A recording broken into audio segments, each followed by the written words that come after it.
Thank you.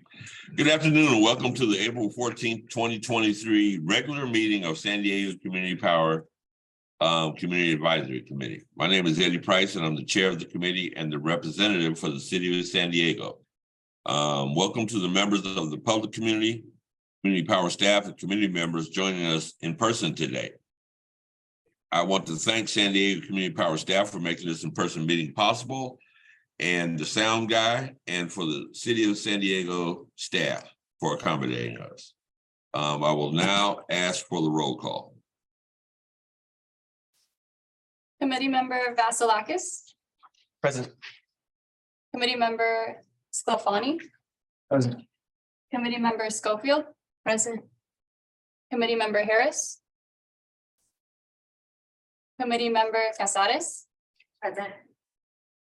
Committee member Johns. Present. Committee member Hammond.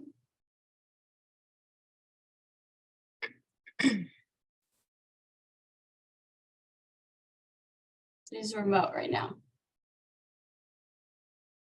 She's currently on mute.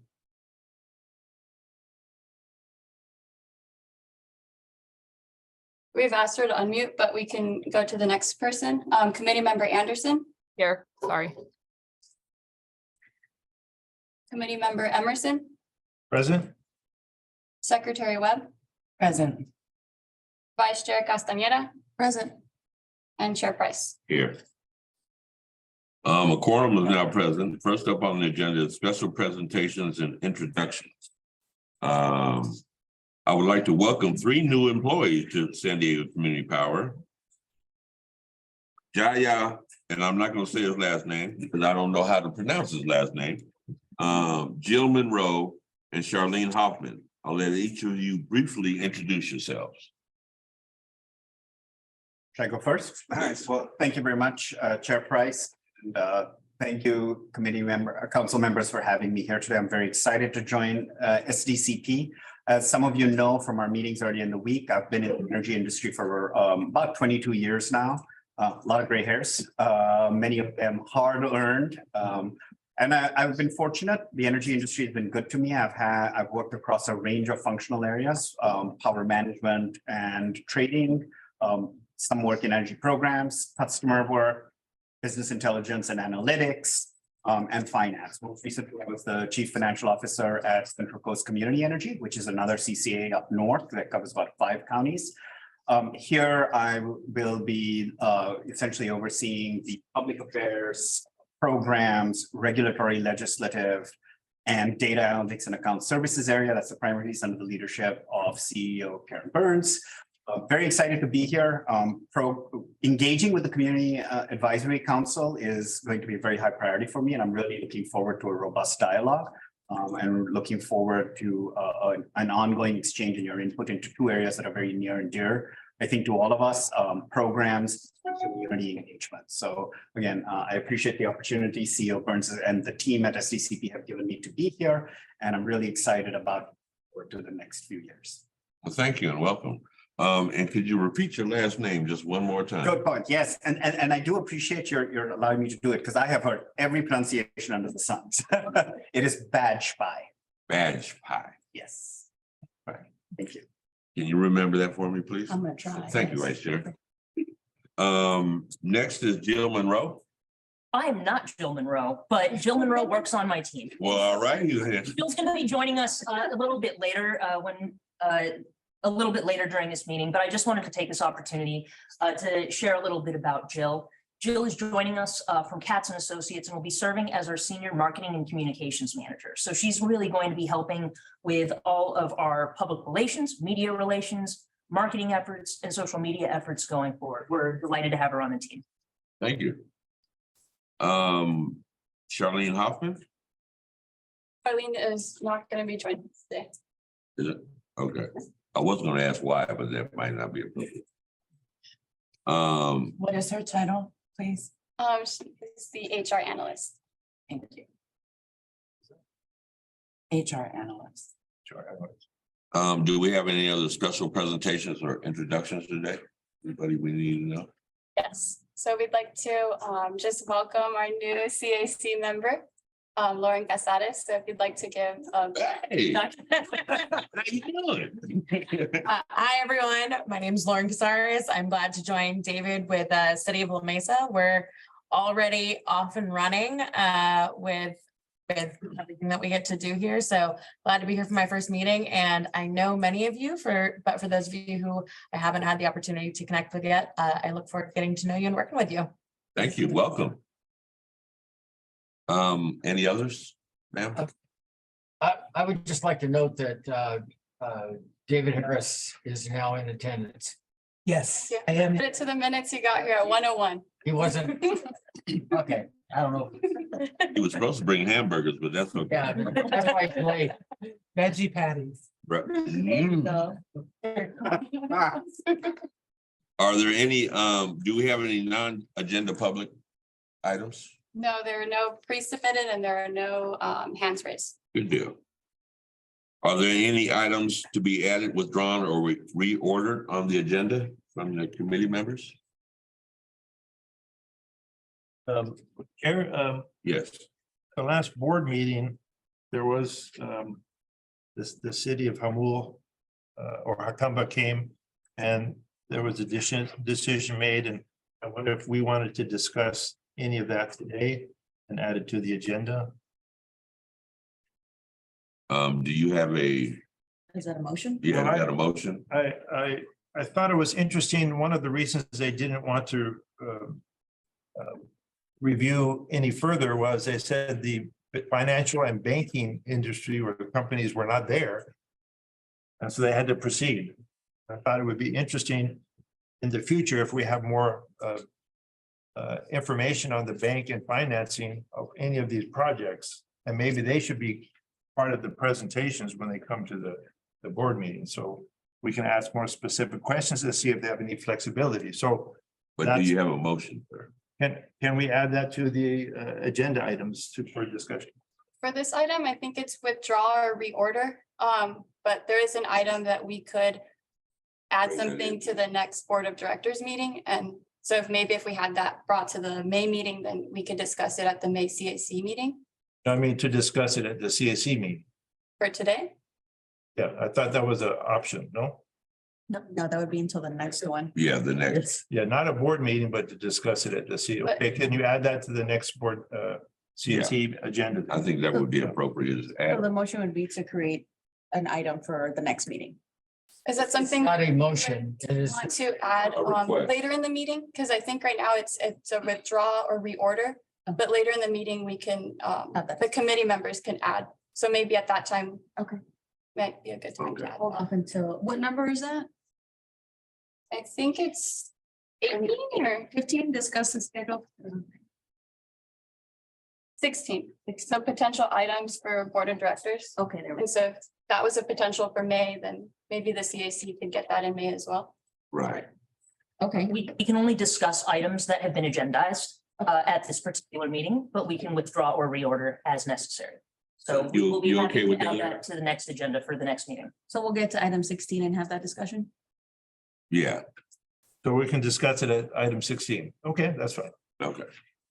So I want to make sure we have clarity on this. There are two different pieces. Item 16 says standing item discussion of potential agenda items for Board of Directors meeting. However, what I think I'm hearing is that you would like to discuss at the next CAC meeting Correct. Right. those pieces. So we can add this certainly to the next CAC meeting and agendize it for the future. We can take it into note, and then when the agenda is finalized, we can start to Right. bring that up. Thank you. At the same time, I think it's a good idea to bring that up to the board of directors also. So And if you did I'll have, bring that up on item 16. Yeah, we can do all this at item 16.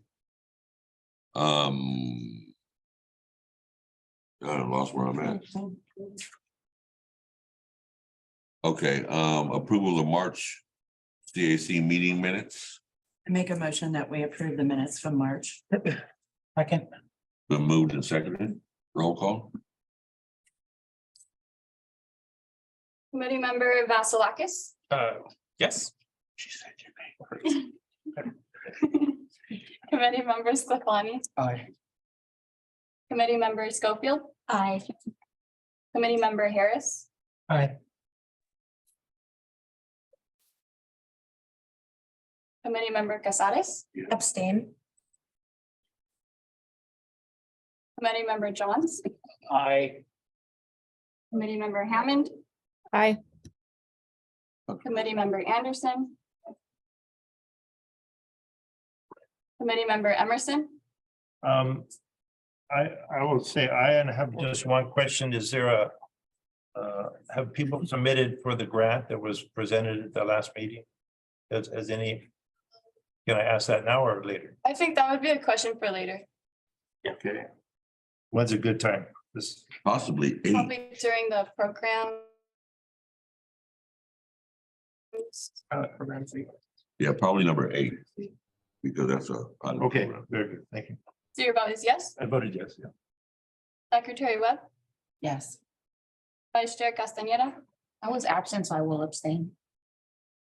and Chair Price. Yes.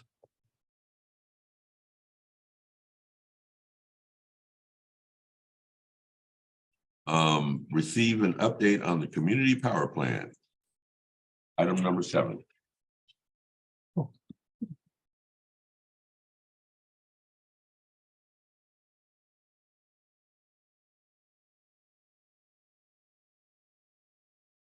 No microphones. Right. The microphones are in Yeah. silence. All right, sorry, I missed that update. Thank you, Chair. Colin Santulli, Director of Programs. Thank you for having us here. And thank you all for this very long process we've gone through to develop the community power plan.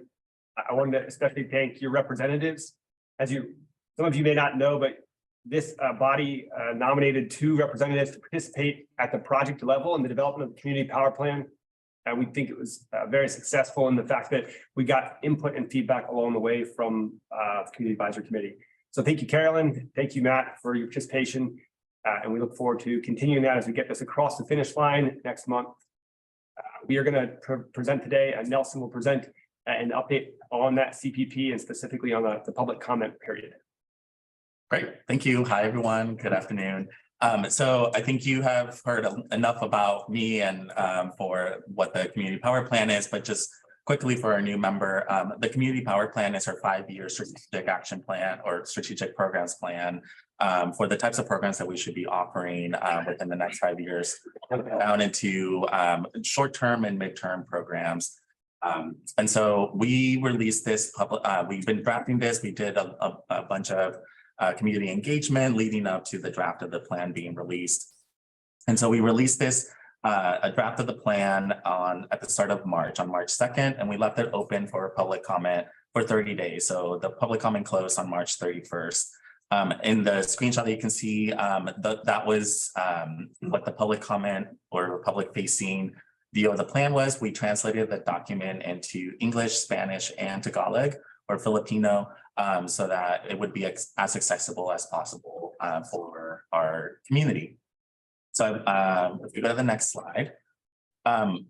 During this public comment period, we didn't just leave it up and hope for the best. We actually ended up doing a lot of engagement to get as much public comment as possible. So we sent emails to the board, the CAC, our member agency staff, communities and business organizations to get the word out about the fact that this plan and the draft of the plan was available. We also did some social media posts and some website updates, including having a link out to the webpage that you saw with the 3 drafts of the plan. And we also hosted a public presentation to describe what the plan was and provide an overview of what it is, what is included, so that we can solicit more feedback from that during that process. Additionally, we met with and did individual presentations to an assortment of organizations, some of which you can see on the slide there, including the Building Electrification Coalition, which is composed of a large group of other CBOs, other community-based organizations and interest groups, including the Sierra Club. And so we talked with them. We talked with the Chula Vista Community Collaborative, with Clean Tech San Diego. We went and did presentations to the La Mesa Environmental Sustainability Commission, as well as to the Encinitas Environmental Commission, which were the 2 commissions that were operational during the month of March. I wish we could have done Chula Vista, but they are now just kind of getting into gear for that. And then we also did presentations to our member agency staff and to SDG&Es. So we did that, and then we also went to some tabling events where we encouraged the general public to provide update to us as well. So from that process, we got 9 public comments using that Conveo tool, the online tool, with 76 points of feedback. So there was a lot of comments throughout the document. We received quite a bit of other feedback from the presentations that we did that we jotted down. But you can kind of see here some of the organizations that provided feedback on Conveo. And we received additional feedback from committee member David Harris as well, and from committee member Gary Johns as well. So thank you both for providing that to us. We also got some feedback from Carolyn Schofield and everyone on this team. So thank you all so much for taking a look at this extensive document. So you can see there was a lot of involvement with this. And so I wanted to kind of give you an update in terms of what were some of the general themes of the feedback we received. So if we go to the next slide, please. So I would say generally, we got a lot of very positive support and feedback from the plan. So one of the main points that I wanted to emphasize here is that in the community power plan, we had made a commitment that at least, or I should say that 50% of program sound administrative budget would go to communities of concern. People were very supportive of that. So we're really happy that the community is supportive of that. And one of the feedback we received is to make sure we say at least 50% so that it's not a ceiling, but instead the base. We got comments regarding ensuring that we include renters and residents of multifamily buildings and programs. So we making some updates to make sure they are specifically mentioned in there. We had suggestions for some programs that should be included for consideration and application assistance, including and just mentioned throughout the program. Had a lot of strong support for us going after external funding, including monitoring the Inflation Reduction Act and the Infrastructure Investment and Jobs Act, making sure that we didn't let any opportunities like from those two funding sources go by just because our programs were in the midterm. So we're giving ourselves some flexibility, making some updates to the plan to say if funding and opportunities exist, we may implement some of these midterm programs sooner. And then so that kind of gets to the point of pushing us to implement programs, midterm programs sooner. And then generally there was a couple of just corrections throughout the documents of clarifying where a program's funding source came from, noting an incomplete sentence or like a comma was missing or something of that sort. But the one I wanted to bring attention to that was spend a couple of the next slides talking about was we got a lot of comments regarding updating the definition of communities of concern. And so if we go to the next slide, I know this is kind of small here, but the community power plan currently defines communities of concern as communities within the top 25 scoring areas from Cal EnviroScreen, known as disadvantaged communities, as well as the additional census tracts identified by the City of San Diego and Chula Vista through their Climate Equity Index reports. So there's more details as to what those are considered, what census tracts are considered communities of concern. And so we received a lot of feedback regarding the geographic reliance. So the fact that we're only looking at census tracts and trying to, and people were asking us where and how income fits into this definition. And then also noting that the definition for what is considered disadvantaged communities within Cal EnviroScreen has expanded. It has been updated with Cal EnviroScreen 4.0.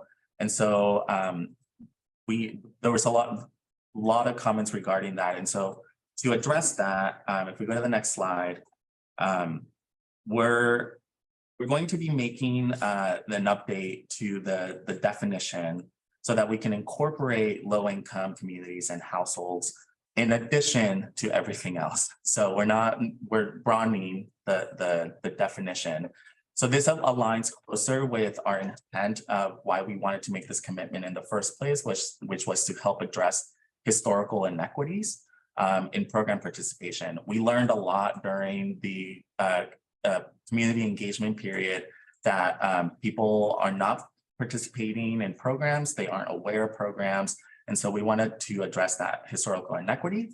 And so to do that, we are going to use the definition of communities of concerns are communities that are identified by the California Climate Investments. That includes disadvantaged communities by Cal Enviroscreen, in addition to low-income communities and households with incomes either at or below 80% of the statewide median, and also the communities that are identified by each of the city's climate equity indexes. So we're trying to expand it and make it more equitable for everyone so that we are making sure that we're addressing the concern as much as possible with our funds. So if we go to the next slide, I just want to quickly pull up with this definition, it does you can see that the number of areas that would be eligible as communities of concerns expands. So just quickly looking at the map, any area you see in blue is considered low income by the state. Any area you see in orange is a disadvantaged community. And you can see there's some of those are tribal reservation because that's been updated within Cal Enviroscreen 4.0. And then any area you see in purple is both a low income and a disadvantaged community. And so the one area that's missing here is incorporating those census tracts that have been identified by the climate equity indexes by the city of San Diego and Chula Vista. And so I just wanted to give you just a quick update on that and a quick update on the public feedback we received and some of the ways that we're making sure that that feedback is being incorporated into the plan and is not just going into the ethos. So in terms of— Just out of curiosity, what is the definition of disadvantaged? Yeah, so the definition of disadvantage includes 4 different categories. So one is under Cal Enviroscreen 4.0. One is the top 25% scoring areas within Cal Enviroscreens that are pollution burdened. Areas that were identified under 3.0, but no longer in 4.0. So they incorporated those. Tribal nations, so reservations, and also areas that don't have a score. So there's 4 different areas that are considered disadvantaged under that definition of Cal Enviroscreen 4.0. Yeah. I also have a question. Is it time for questions?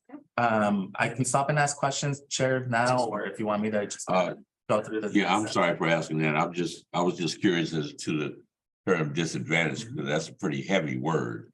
And, you know, the attributes that you mentioned to that word are minuscule in the total meaning of that word. So when we use the term disadvantage, it means a whole bunch of other stuff too.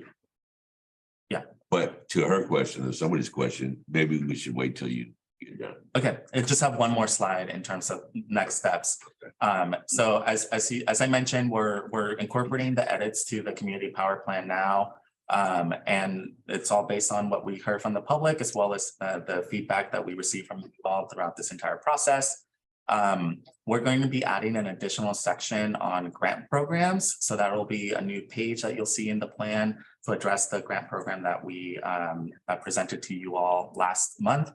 And so the next steps would be to finalize the edits and then update the translation. So we want to make sure we get those done. We'll finalize the design of the document. It's going to look slightly different than what you saw because we want to make it look nice and pretty for everyone. And then bring the final draft of the CPP to you all at the May 12th meeting. And then bring the final draft of the CPP, the community power plan, to the board to consider adoption at their May 25th meeting. And so those would be the next steps. And I'm happy to take any questions that you all may have. First it is public comment and then after it'll be committee. Thank you. So there's no pre-submitted public comments and there's no hands raised. Yeah. Okay. So, we're talking about communities rather than cities. And in our case, you know, at least for the first 5, they're all cities. Within Imperial Beach, we have 2 districts that are, I think one of them might be like the lower of the lowest, you know, income wise underserved. You know, the opposite of what sets us off is that we also have some very wealthy properties, you know, and healthy districts that kind of offsets that.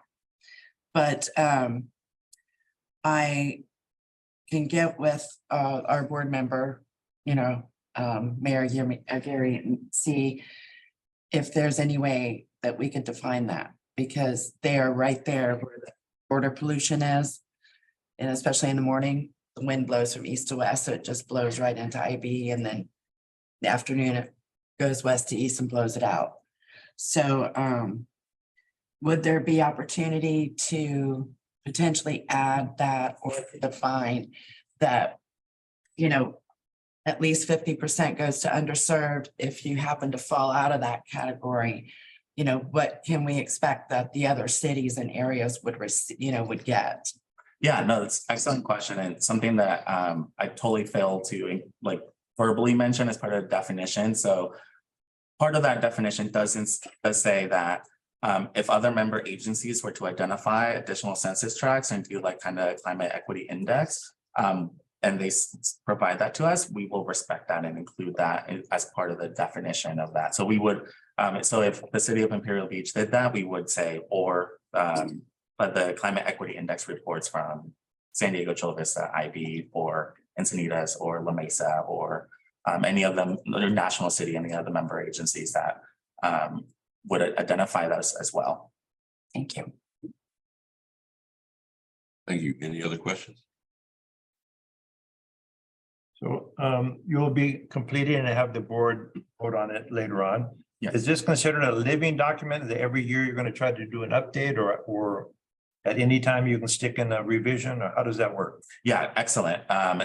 So the document is considered living, and it is a 5-year document. And so one of the reasons why we don't have long-term programs in there is because those long-term programs fall right in line with when we're going to be doing a revision and an update to the CDP, and going through the process of doing community engagement and doing like another community needs assessment to understand what are the gaps that need to be filled in with what we've done to that point in time versus what we need to do going forward. Okay, and then could you go back to that map that you had? And are you able to zoom into the National City area within that map, or? No, because it's a graphic. But we can send the website, because this is So National City National City. is included in the purple and the blue. correct. And that would be completely covered by those 2 areas. Is that correct? Yeah, and we can send around the link to, because this is a publicly available map from the state of California. And so we can send that around as well for everyone to kind of zoom in and play around with it. And the areas that Chula Vista or San Diego added, how do you distinguish? How do they determine those? Is that just by income, or what were some of the examples of how they added? You wanna? It was a very robust process for them. They went through, I think the city of San Diego did the upwards of 18 months where they went through and identified metrics, and then based on the metrics, they created an index. And those, the Chula Vista and San Diego have those indexes publicly available on their website, but it's similar to Cal EnviroScreen, only it's just looking at their own city jurisdiction. But we can provide links to those. So Those were anyway, those were added to the Cal EnviroScreen areas. so it's completely separate. It was the city of San Diego determined it. They felt that they wanted to identify their own metrics outside of what the state had done. And those census tracts will be overlaid in the community concern definition outside of what's on the screen here. Oh, they're not on here now. No, this is actually a screenshot from an Air Resources Board map that's publicly available. This is our aim here is not to define communities of concern for member agencies. We're looking at member agencies and state agencies to do that definition. So we're This is from the state of California. You're gonna have another map that overlays those zip codes that. That is our intent, yes, is to publish a map that includes all of the different data points into one. Thank you. One last thing, if I can ask, in noticing the public comment engagement and then the public comments that you received, I realize the National City just procured SDCP as of this month. But I am concerned about the outreach, or at least them not being part of this. Was there any opportunity to reach out? Maybe we can do that now that National City is a part of SDCP. But any engagement that was meaningful in National City, like the Environmental Health Coalition, Oliver Gardens and Learning Center, any kind of feedback that we can go on? Yeah, so we did do both a little bit on the community engagement piece. We did a lot of outreach out. We worked with, and I am so sorry, I forgot the Olivewood, I think. Oliver Gardens and Learning Center? Yes, thank you. We worked with them for the community engagement and the survey. And we did reach out to the Environmental Health Coalition. Okay. To let them know that this plan was available, and also making sure that we ran the definition through them as well, and kind of figured get their feedback on that through that as well. Well, as we move along in National City, I really like for a lot of this communication to be presented to members of the public as we get there. I mean, I think having you all as part of that would be a good opportunity. So maybe we can discuss that at a later time. Oh, yeah, absolutely. And I'm sure Victoria, during her outreach to National City, their enrollment, mentioned that the fact that we have a CPP available as well. So definitely working hand in hand. Perfect, thank you. Look forward to more. Yes. Well, I just wanted to say I really appreciate this approach, and I actually really appreciate this approach, particularly because it does incentivize for our member agencies to create their own climate equity indices. So that will be very important for more cities in the region to look at, so they can more hone in and focus those resources and those opportunities where they need to go. So I just really like this. And as you know, the initial proponent of the term communities of concern, and to see how far it's been, how instrumental it is in changing the paradigm of how communities are looked at, while broadening the scope of what is identified as a community of concern. I'm extremely grateful for that, because it allows National City to actually look at and say, hey, let's come up with our own stuff. You know what I mean? Like Chula Vista did after the city of San Diego did it, right? And Encinitas may do it, and the county may do it. You know, changing the paradigm is very important in this new conversation we're having about energy and equity and inequities. And that's why I asked the question about disadvantage, because that's a pretty heavy word, right? And it doesn't just pertain to energy, right? Or income. It pertains to a lot of other stuff. And so when you call it community disadvantage, that puts it on the backs of those people to carry that burden of whatever disadvantage means. But when you verbalize or identify their community as a community of concern, you're operating from a different space, right? And people like to know that you're concerned about them. And, you know, the way San Diego Community Power operates, you know, you ask questions, you know, how do you feel about this? You know, and if we're wrong about something, we try to make it right based upon what the community says, because we're concerned about them. So I've worked on that term in the city. I'm working on it currently with the county and the Energy Commission in the state of California to just redefine respectfully how you identify the communities in which I choose to live in. So I really appreciate the strength of this document. Thank you so much. Are we done? Does Colin have anything to say? I'm just here to support. You're just here, but you're just here so you don't get fined. No, we have another item, but Okay. but Nelson will dig into it.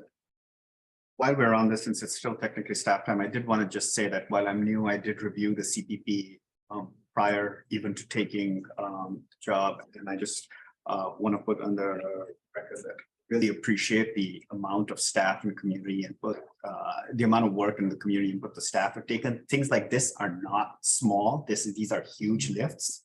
I've seen, you know, places like in Seattle, I've seen places even when we've tried to do it elsewhere in California, And so I just wanted to recognize staff's tremendous efforts and really the intent in doing this. Thank you. Just to add to that, how many responses did you get? Oh, it was like, what, over 3, 4, 5,000?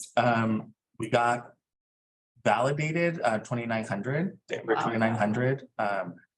Total, we got over 5,000. Wow. And some of those included responses from CEA territory, which is why I said validated kind of drops down. Yeah, that's really good. It's unheard of. Yeah, it is unheard of. I was working on a similar program opportunity in New York, and they were ranting and raving about the 250 surveys they got back. And nothing was like, oh, Like yeah, we really like, did some. got 5,000 responses. And I was like, how?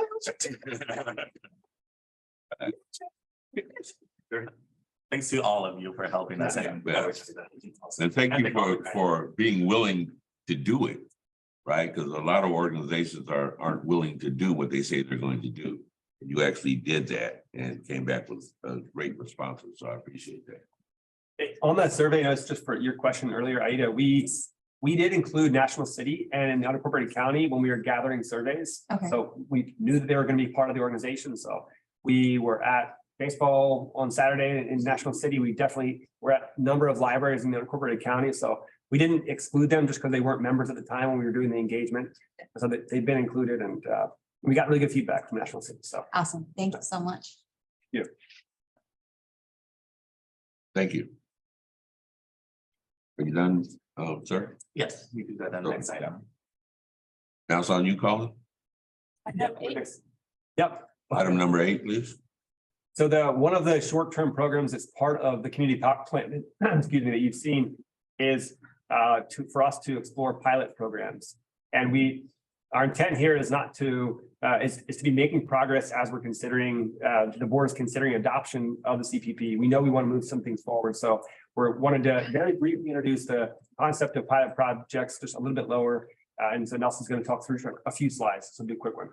Yeah, so I presented on this, or you may have seen a similar slide at the, I believe it was the January or February CAC meeting. So it's been a while. So I just kind of wanted to bring back, like, what do we mean by pilot programs? And so generally what we're talking about when we think about pilot programs in the context of the CPP is the programs, small scale programs that really are about testing innovative program concepts or business models. They're about us trying to identify and fill in gaps, or in some cases even be able to facilitate bringing in more state funding into the region. So if there's an existing program out there and there's maybe a gap between where the residents are and where they need to be to get that funding, maybe we can fill that in.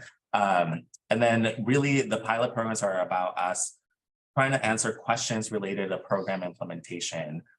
So whether that's on program design, program delivery, or even just customer awareness and acceptance before we attempt to scale a program and make it available to the 1 million+ people that we serve.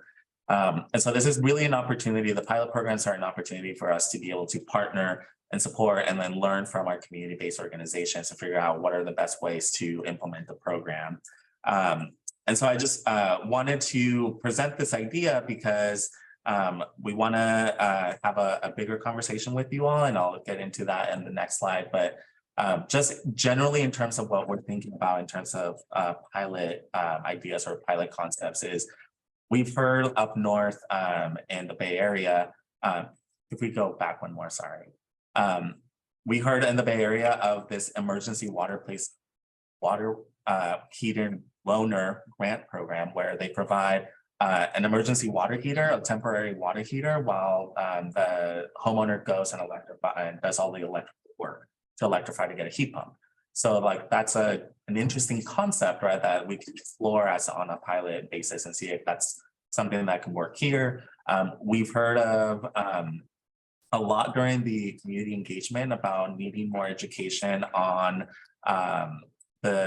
when the most expensive time of use periods are. So we're looking at, are there devices or some form of visual cue to let people know when the most expensive time of the day is for electricity consumption and how that impacts their bill?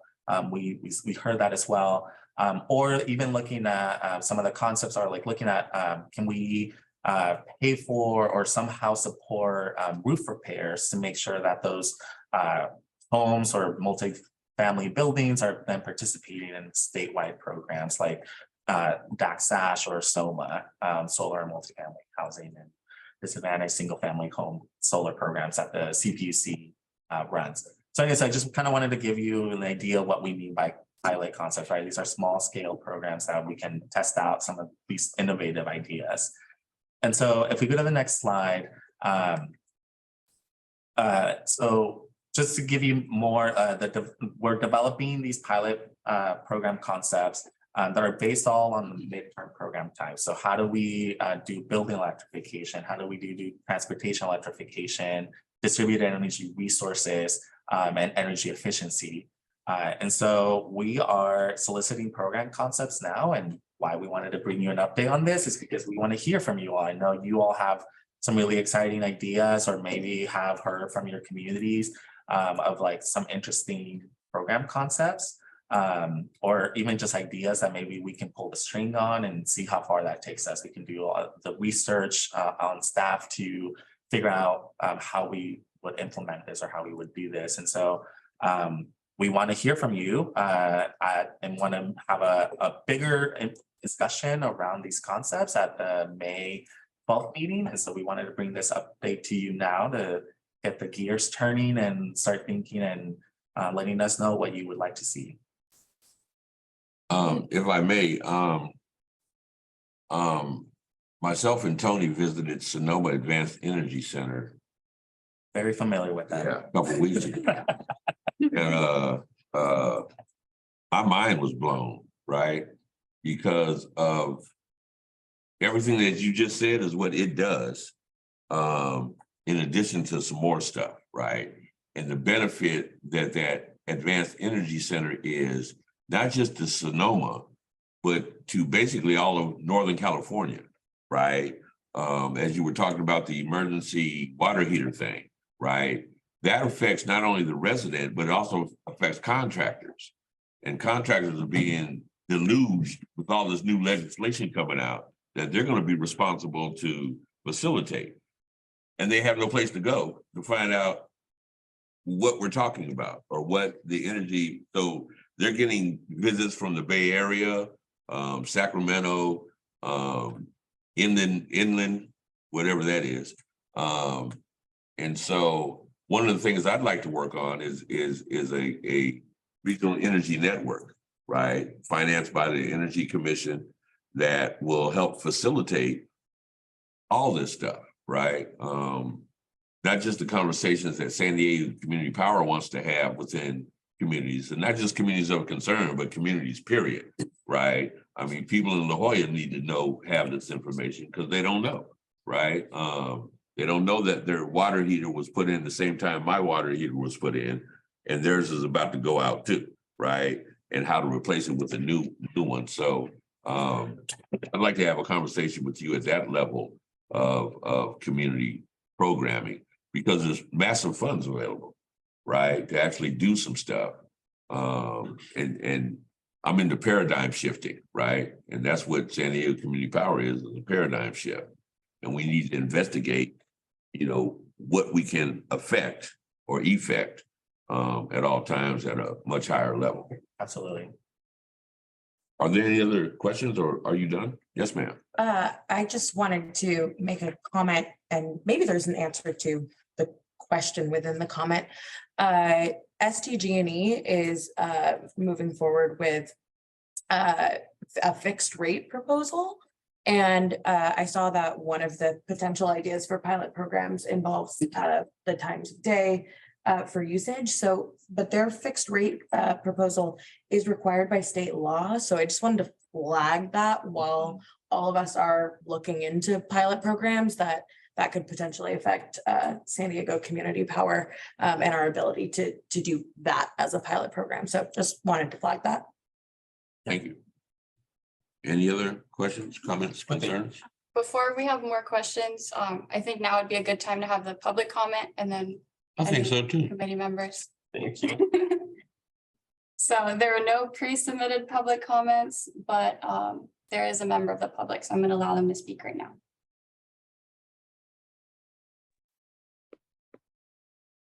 Hi, my name is Dan Gallagher, and I recently signed up for 100% community power.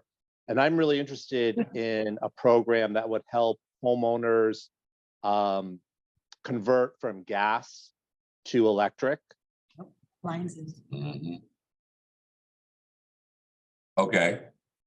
The program team has noted that, sir. Oh, yeah. Thank you. Thank you. Thank you. Any other questions or there concerns no from new the public or business? anywhere else? You know, of course, Larry, let me say this and then I'll let you go. One of the things I was most, I don't know, amazed with at the Advanced Energy Center in Sonoma was this little area that they had for renters, right? And they have this extension cord. What is that thing, Tony? Surge protector. Yeah, surge protector. But it's like a surge protector on steroids. Because when you turn off whatever's plugged into it, it actually goes off. There's no trickling, there's no nothing. It just goes off. And I thought, you know, for renters, that's a pretty unique way to actually save energy. Because we all have those things that are leaking, you know, a watt at a time. So I just wanted to put that, I thought that was really unique. We might be able to give those away.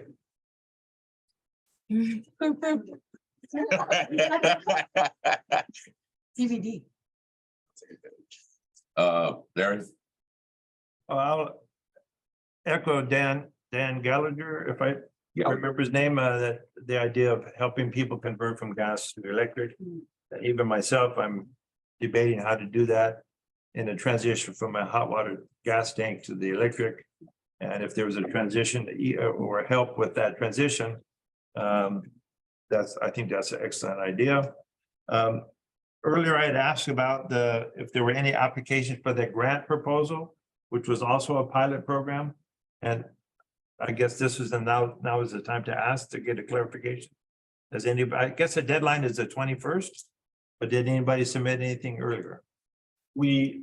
We're planning to bring back to this group in June a full update of the grant program. We did get, there were 20 organizations that expressed interest. Okay. We haven't reviewed who submitted them yet. They still have several weeks. They showed Nothing. 20 organizations. So 20 organizations expressed interest, yeah.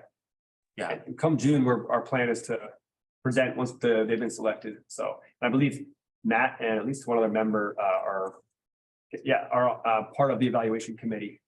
So you'll be. And the cap on that is like 300K a year or something like that? The budget we have this year is 300K for the whole program. We'll see next week how many we get. Excited. Thank you. Any more questions? No. But the only thing, just so Larry's aware, the little group that will be meeting, we have meetings on the 18th or the 20th of April and May 15th. So more information to come. So you're on that committee? With Okay. Gary. Thank you. I also had a question, if that's okay. Hey, Dan, how you doing? Good. How are you? I was really interested in the draft community plan. Where is that available? I would like to review it. It's on the website. It's on the website, sir. If we go to sdcommunitypower.org/CPP, it will take you to our plan. /CPP. Did you hear that, Dan? I did. Thank you very much. You're welcome.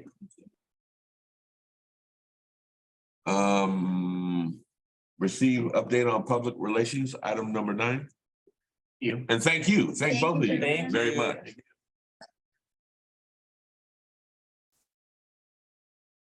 Hi, everybody.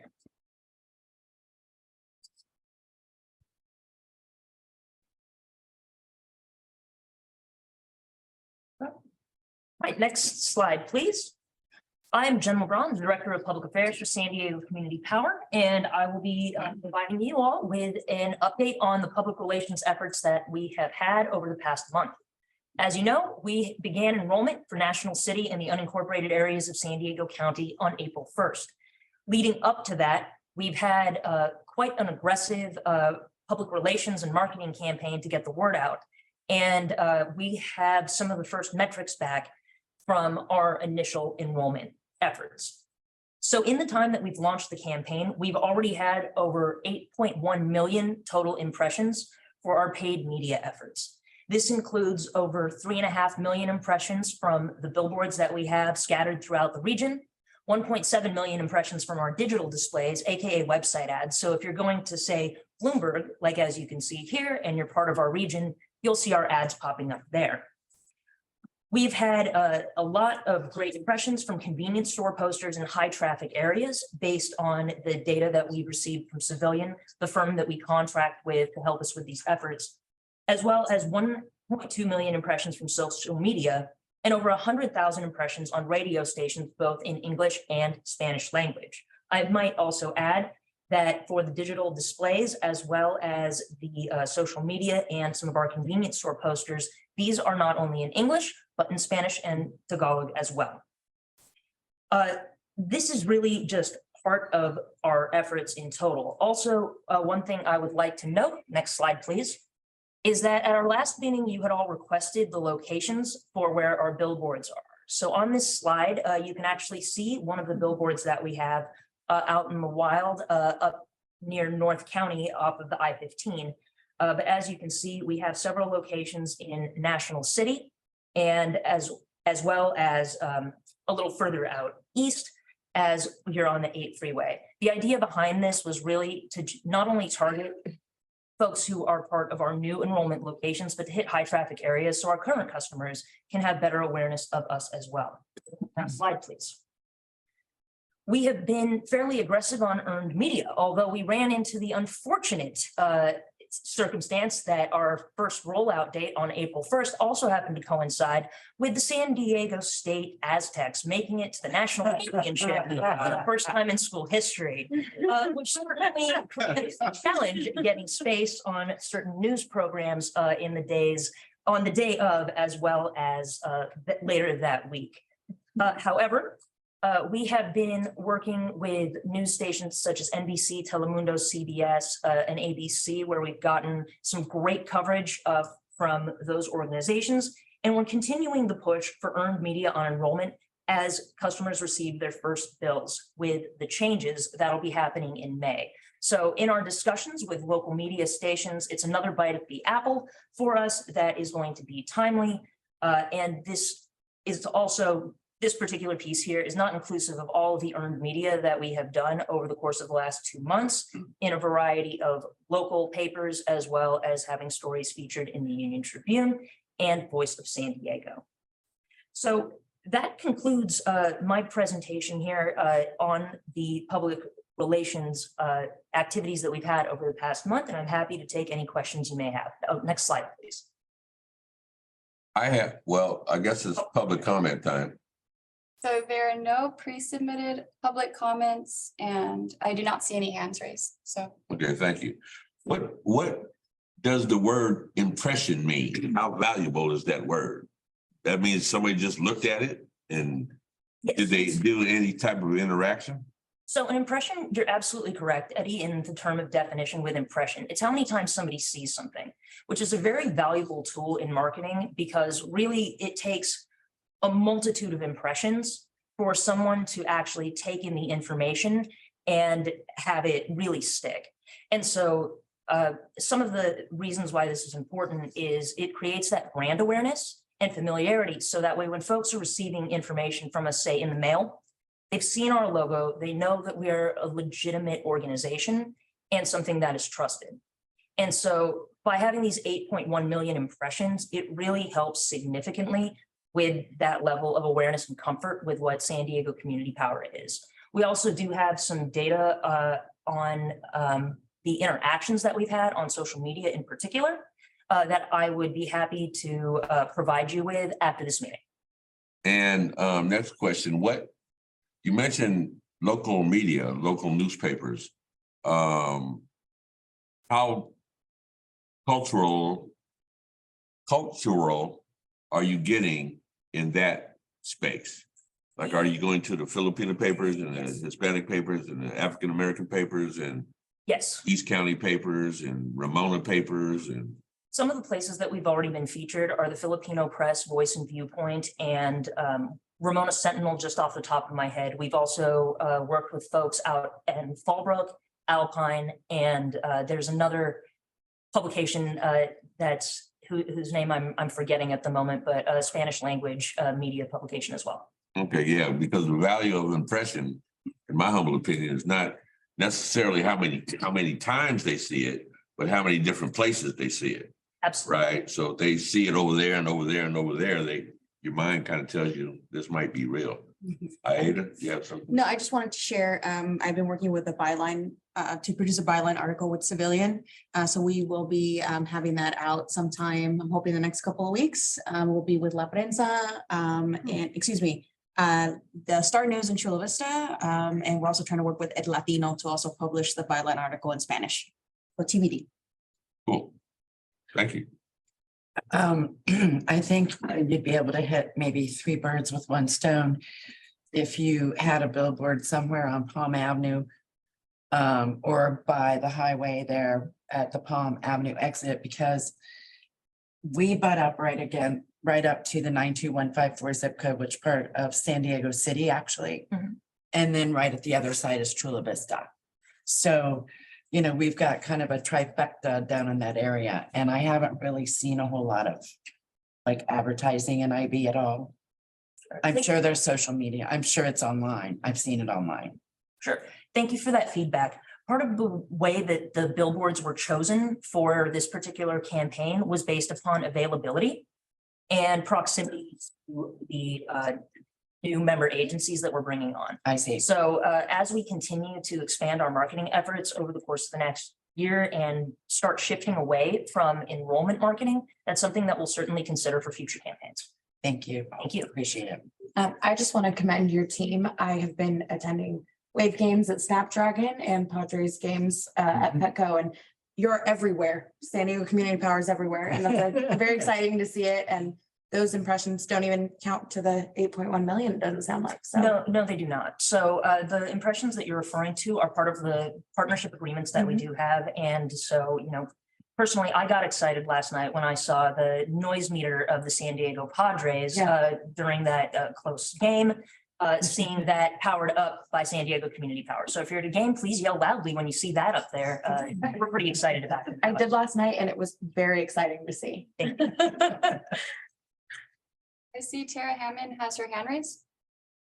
I was curious, you shared the impression stats. If you have any other statistics that would reflect the efforts, perhaps engagement or something else. Sure, I'd be happy to share our social media engagement stats after this, as I don't have them up in front of me right in this moment.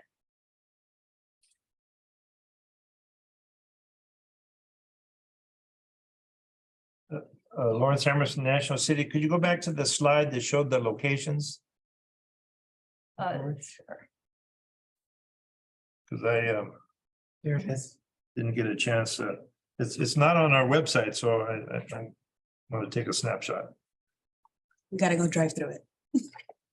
And I can go and double check those locations. And you also mentioned radio. Which radios are you using? So we have been featured on KPBS as well as KNLV, which is a Spanish language radio station in town. We're also on a variety of streaming platforms. And so that qualifies as radio as well these days, as far as our numbers go. Thank you. Thank you. Any more questions or concerns? I guess not. I have one last thing. I know once the team is hired out and there's more capacity, the CAC can be utilized a bit better. But if you have upcoming events that you're attending, I always encourage you to share them with us so we can let our communities know. We can share out on social media and be a resource and letting people know, hey, go check out the SDCP booth if you want to learn more. Thank you for that. And for anybody who is interested, both members of the CAC and members of the public, we have an events calendar on our website that is updated with everywhere that San Diego Community Power staff will be. And so we would highly encourage you to visit that for the most up-to-date information possible. So thank you for that, Larry? committee member. Yes. Speaking of events, yes, Lorena from your staff came to National City we had a community cleanup and dump event at El Toyon Park earlier in the month, and she had the canopy and the table with the display, looked very professional. We got to talk to a lot of people as they dropped off their stuff and were coming out. That were and had nice handouts, the kind of, pins and different things. The people, we gave them something so they could listen to us, to stop and talk.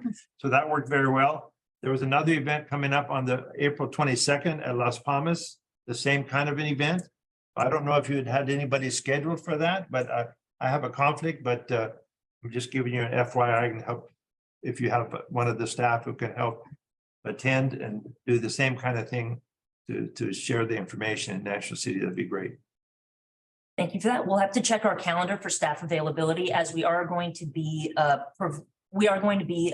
a variety of events, especially over the course of the next several weekends, Busy. including the Chula Vista Earth Day, South Bay Earth Day tomorrow, the Avocado Festival up in Fallbrook, and La Mesa Earth Day. So we'll be out and about. And we'll be happy to shoot an email out also with our full calendar of events after this meeting. Yeah, I think that would be appropriate and appreciated if you're joining an event in one of our territories or cities, that you connect with whoever is representing that particular city. Because we often know we can move people to the booth. Right? We have relationships in the community. That's why we're sitting up here. We have relationships in the community where we can kind of mandate and kind of make sure the conversation is had, and that the people that are staffing the booth understands who this person is, right? They're not just a energy user. They might be the president of some organization or something like that. So it would be appreciated if you're doing something in San Diego, let me know we're doing something in San Diego. If you're doing something in National City or La Mesa or whatever, we're here to be utilized, right? But we don't know when to do that because, we're not aware, and we all do stuff. So we're not always checking the website, right? But, we're sitting up here committed to San Diego Community Power. So we would kind of appreciate that. Sure thing. Thank you. Yeah. And thank you, Chair Price, for that. I think that is going to be, Jen and I have discussed this at length over the past very few weeks, but it feels like years at the very. Welcome to my world, sir. Welcome to San Diego Community Power, sir. This is on the community panel. Yeah. So I think one of the things we've talked about a lot has been exactly that, making a two-way and engaging so that you're out in the community. We want it to be respectful of your time and energy as well. But now that you've made that offer, we will pounce and look forward. And our time can always be compensated, just so you know. But I think that is grateful, as well as a better interaction with our board representatives, right? Sometimes we don't talk to them as much as we should, I think. And, from my perspective, I'm gonna try to push that so that we're talking to so that we get a whole fuller picture of what's going on in these different cities. I think it'll be most beneficial. So, Especially if staff can't make it, I would like the opportunity to at least represent SDCP if staff can't. So that would. You mean at these events? At our events in our cities, so. Absolutely. Yeah, so. Yeah, that's something we'd love to speak with you some more about that community. well, and oftentimes, and I hope I don't go too far in this hole, because people know that we're representing our cities, right? They blame us for everything, right? They're blaming San Diego Community Power, but they're talking crazy to me, right? And I don't respond too well to that. So it gets kind of heated sometimes because they blame paying a higher amount for their energy on San Diego Community Power, right? So we're already I say that to say we're already interacting with the community, right? And we have a wealth of information. It's just not an impression You know what I mean? It doesn't get counted as an impression somewhere, but we are doing that. Understood, and I think this is great for, the ad hoc committee discussion we're gonna have a little later. So, I think it's a perfect segue and setup for that. So I'm really looking forward to that, and hopefully we can, if there's nothing else, we can move quickly through the agenda to those items. Yeah. Have we concluded that? We already asked the public, did they have anything to say? Okay, we'll move on to item number 10, receive update on back office operations. Yeah. Thank you, Jen. Oh, you're not done with me yet.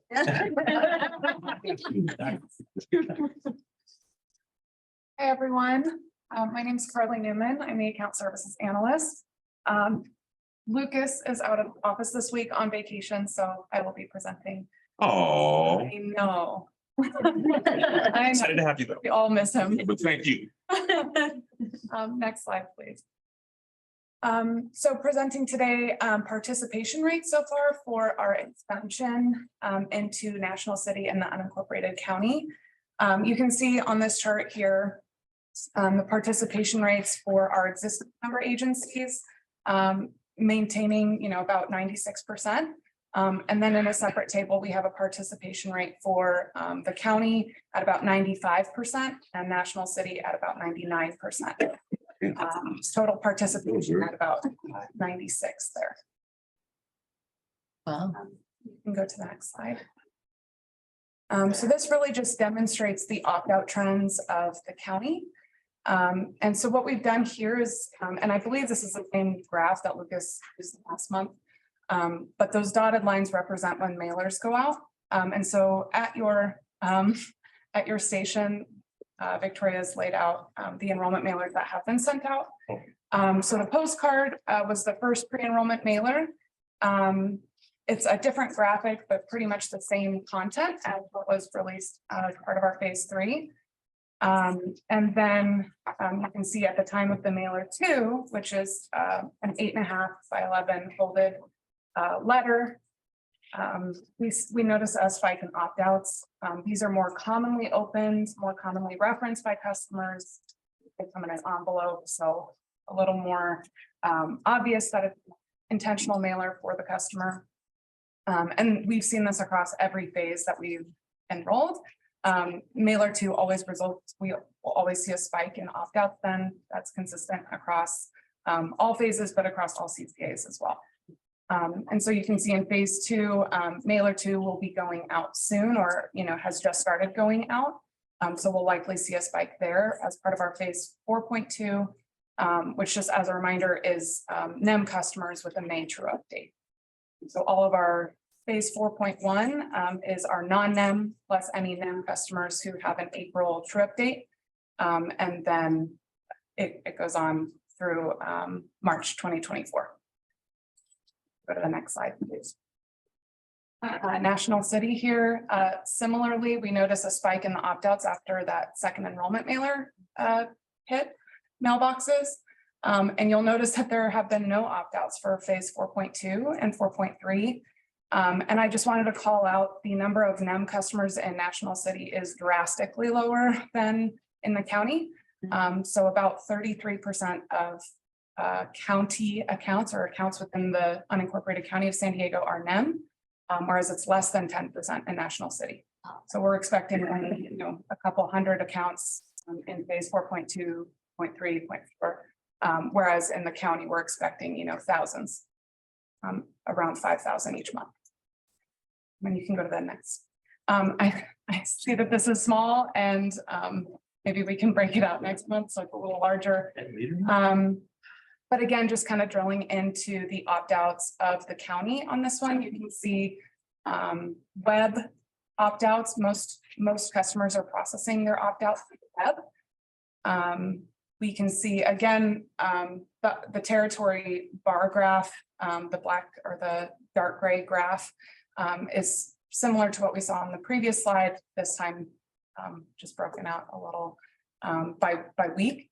And then we can see, again, the opt-out reasons. The number one reason by and large is automatic enrollment. Again, that is standard across all of the phases we've enrolled. Customers across every member jurisdiction, that has been the number one opt-out reason. It stands true here as well. And then the second and third most are declined to provide and other. So by and large, the largest reason for opt-out is automatic enrollment. What is the second largest? Second large, and I'm sorry, I filtered it. I didn't do it descendingly. I did it alphabetically. But the next reason would be decline to provide. Decline to provide. Decline to meet them. No, that's rude. You know, it's like a NEM. You said NEM. What is NEM? NEM, I'm so sorry. Net energy metering. Okay. So solar, Solar. yeah. And other energy metering like wind turbines, but solar is the number one NEM type. And we can go to the next slide. So same chart here, but this time for National City, we can see about half of the opt-outs are web, so less web opt-outs processed in the National City area. Similarly, the number one opt-out reason is automatic enrollment, and then that's followed by decline to provide as well. So that's pretty standard, that's expected. And like I said, it's been the case for every phase we've launched, and it's pretty standard across other CCAs. And we can go to the next slide. I'm happy to answer any questions. There were no pre-submitted public comments. I don't see any hands raised from the public. First of all, I think you did a wonderful, exceptional job. Thank you. Question? You said that 30% of the accounts in San Diego are NEM. In the unincorporated county of San Diego. So they So have 1 person in 3 living out in unincorporated county has solar. about. So yes, we're expecting about 5,000 enrollments or 5,000 accounts to enroll each month. Frankly, I think that's an astounding number. Yeah. Impressive. 30%. Yeah, Yeah, that's pretty big. so What was the NEM in National City? NEM in National City, it's under 10% of customers are on a NEM rate, I should say.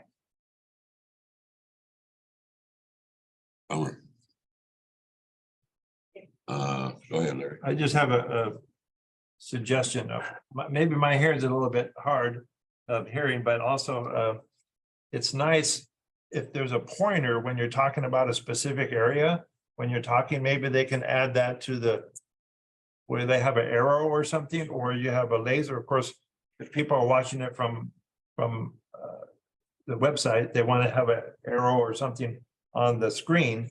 And when you're talking about a specific thing, that helps me focus where you're talking about and understand it better. So maybe in the future, they can add a little arrow or something while you're talking and point to it. That's would be helpful. Because there's a lot of information at one time to Right. catch. But it was very nice, good to hear that information and appreciate it. Thanks. Thank you. Matt? I just wanted to ask, our standing in terms of opt-out rates, is it still within the average in comparison to the other programs across the state? I know it's usually like in the low 90s to mid 90s average, but are we still? Yeah, so our total participation rate is about 96%, a little over 96%, which is actually stellar. It's great. You know, I did want to point out too, opt-outs, we are expecting, and it is expected to have another spike in opt-outs once people get their first bill with our charges. So we don't know what the future holds, but I mean, the way that the enrollment's going, this is standard, connected, and actually great participation so far.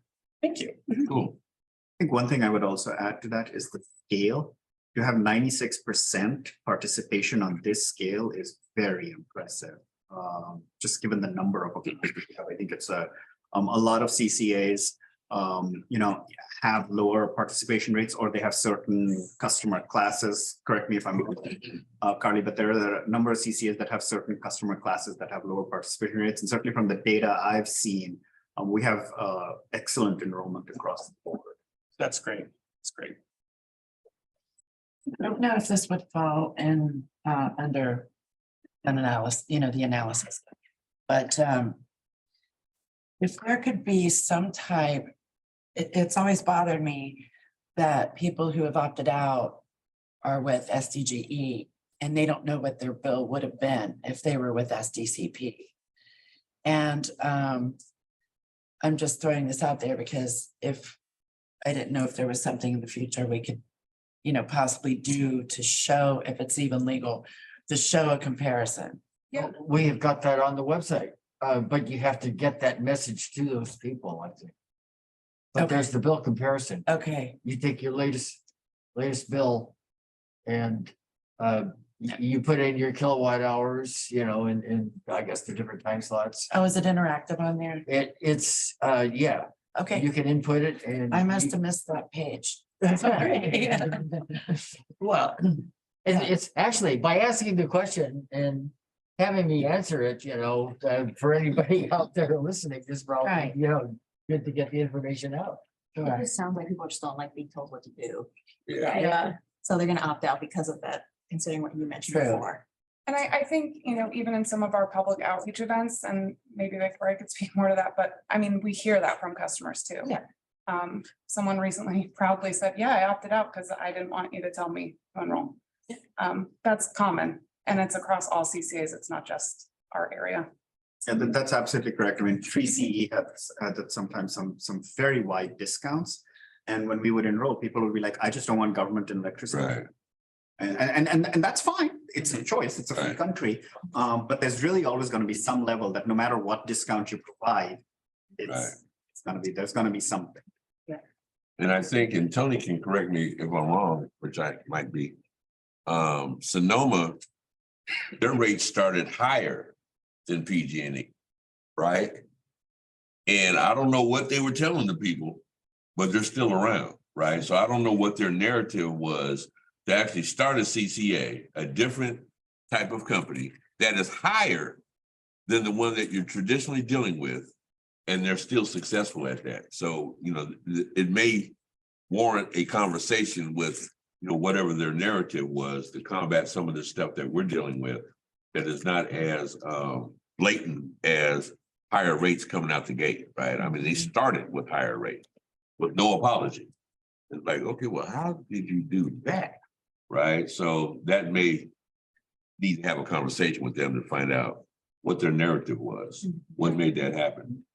Yeah, and I will say, CCAs are collaborative. We do work, Right. communicate with each other, but definitely something that we Yeah.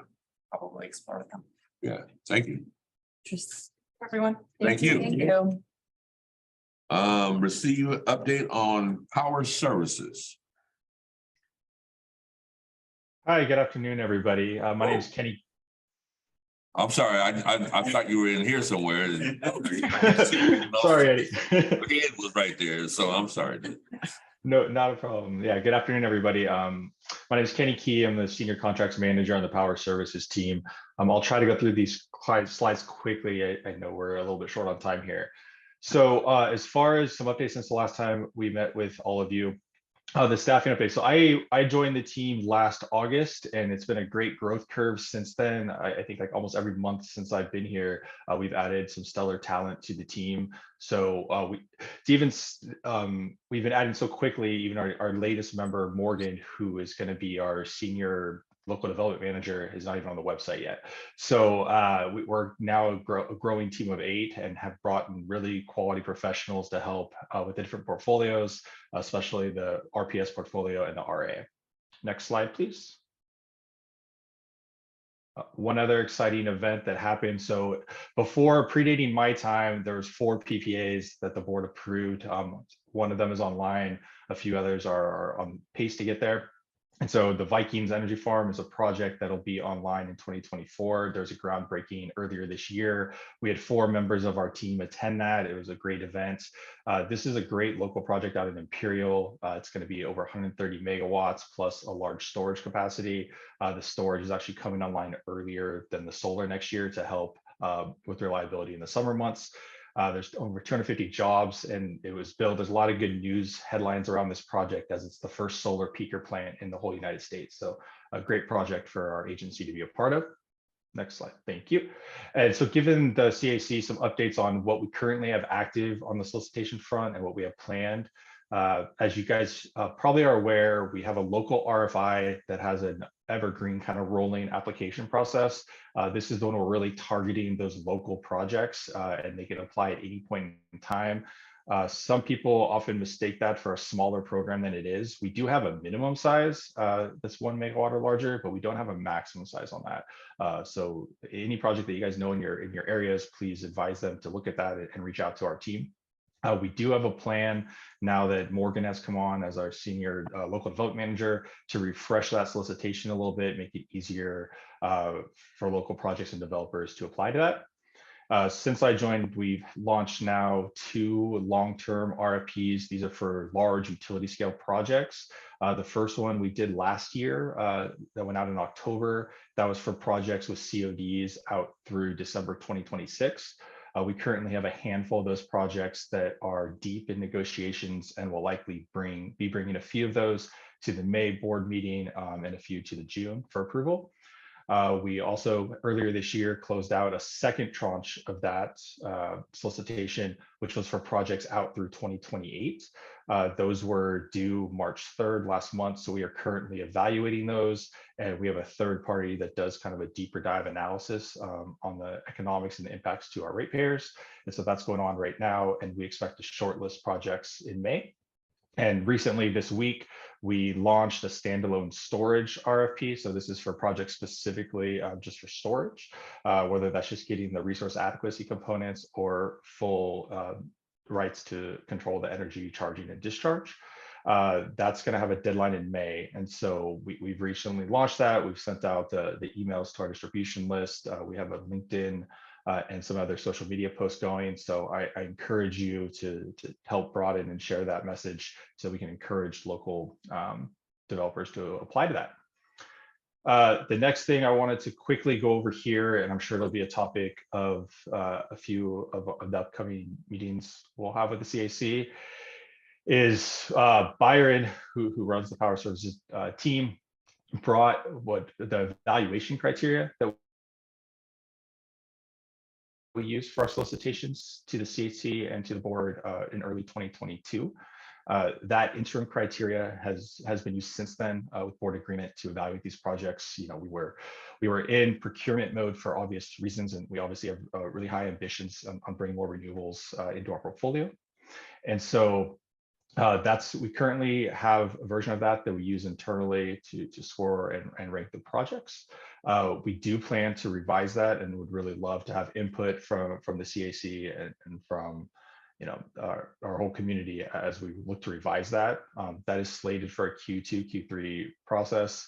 And I think how we're looking at that now would make a lot of sense for us to bring that and have discussions with the CAC before moving that through other committees within the agency. And just to tee up some of that, if you go to the next slide, for those of you who aren't familiar and hadn't seen this before, these are the 6 evaluation criteria. Some of these are more quantitative, some are more subjective, but we do score all the projects that come in. It's kind of a 5-tier scoring criteria. There's a lot more detail. And those of you who saw the presentation last year, and I think that's still available on the website, can see that how the scoring criteria breaks down. But these are the areas that we'd love to have discussions about and figure out, are these the right criteria? Are we framing these correctly? Is this the way internally we're looking at the scoring of these makes sense to you and to our local communities? Next slide, please. Just a quick update on some of the local development efforts. So as I mentioned, we recently hired a full-time senior local development manager, Morgan. Hopefully some of you have met him already. He'll be very active in all our local communities. Also, SDCP was recently approved as a program administrator for the DAC GT and CS GT programs. And so we're also looking at teaming up some solicitations specifically for resources that will qualify for those programs, so we can help. There's also a strategic planning session, which I think all of you are well aware of, for the 21st, and there will be a lot of discussion around the local DER development plan there and how we're working on that. And again, I said a little bit of this earlier, but I also want to just reemphasize that that local RFI, we are constantly open and looking for projects that could come in for that. So anything that's a standalone storage on its own, renewable energy on its own, or a hybrid project is eligible for that. Anything that's 1 megawatt or more, and again, within San Diego or Imperial, that's kind of the baseline qualifications for that. And we tried to simplify that application process and offer form. So happy to talk to any projects that are interested. So thank you for your time and happy to answer any questions. Thank you. Any questions from the public? There were no pre-submitted and there are no hands raised. Okay, thank you. Committee? When you, on the slide of the Viking project coming online, there's 2 numbers. Maybe I missed, you may have explained it, but I might have missed it. Sure. Why are there 2 numbers on the storage? It's like energy, right? So megawatt. Great question. Yeah, so the capacity size on the renewable generation is the 137 megawatts. The battery capacity size is 145 megawatts. It's a 4-hour battery. So that's where the 580 comes from. So typically on the storage only projects, you'll see 2 numbers, which is the capacity and then that number multiplied by how long duration the battery is. Some are 2, some are 4, some are 8, and there's some earlier technologies that can do longer than that. So that's a 4-hour battery. Okay. And you mentioned several times the local projects 1 megawatt or more. So that is kind of like the feed-in tariff program for SDC. Is that fair to say? Similar, so that's the cutoff. If it's smaller than 1 megawatt, that's where it fits into the feed-in tariff program. Anything larger. Okay. Yes. Okay. Thank you. You're welcome. Thank you. Eric, you don't have a question? Yeah, I do have some questions. Yes, thank you. Lawrence Emerson, National City. Yes, on the storage alone of projects, is there any requirement on type of storage, source, where is it sourced from, what country, and the local employers used to develop it? Could you go over that, please? Sure, I can go over that at a high level. So currently the minimum for that, specifically the standalone storage RFO that I spoke about, the minimum size on that or for storage capacity would be a 4-hour. So anything smaller than that, it does not qualify. To your other 2 points, no, we have the scoring criteria that I mentioned that would rank and filter projects depending upon where they are and those other criteria you mentioned, but there's no firm requirements in RFO. Our goal is to be kind of as inclusive as possible in the solicitation process and have scoring criteria that we internally and with you guys and the board can screen and rank those projects for shortlisting. And then kind of tied to that, you have Morgan Adam, you said he's going to be more involved with local development. Could you clarify how that's going to work? Yeah, great question. So he's going to be, taking on a number of items. I've been working very closely on the local RFI to date. As we brought him on, I think I've been working with him, and we're kind of deciding, if there's different cutoffs for size of projects that make more sense for him to be more involved with than some of the others on our team. He will also be the one working more closely with the DAC, GT, and CSGT programs, as well as anything that would qualify under, things we're developing under the DER or virtual power plant or VPP programs. And he will be introduced to us pretty soon? Yes, yeah, absolutely. Matt? Oh, I just wanted to ask real quickly, how's the general resource adequacy market looking? As far as supply? Yeah, are we facing any constraints or is it opening up more? I know it's been an issue for us in the past. Yeah, no, I would still say it's still heavily constrained right now. And we're seeing that constraints in the market right now out through 2024. Thank you. Any more questions, concerns? That was 11, right? And no comments from the public. So we will now move on to item number 12. which is status of Ormat Power Purchase Agreement. Yes, hello, everyone. I'm also virtual, so don't look for me in the room. Yeah, Andrea Torres here, Senior Portfolio Manager. I am tasked with the negotiation and execution of our long-term PPAs. So I'll be really excited if the Ormat Brawley project is the first among them. Little background, this, can you hear me all right? Yeah, we can hear you. This solar plus storage project initially came to SDCP back in 2021 before, Kenny and I joined the team, certainly through the local RFI.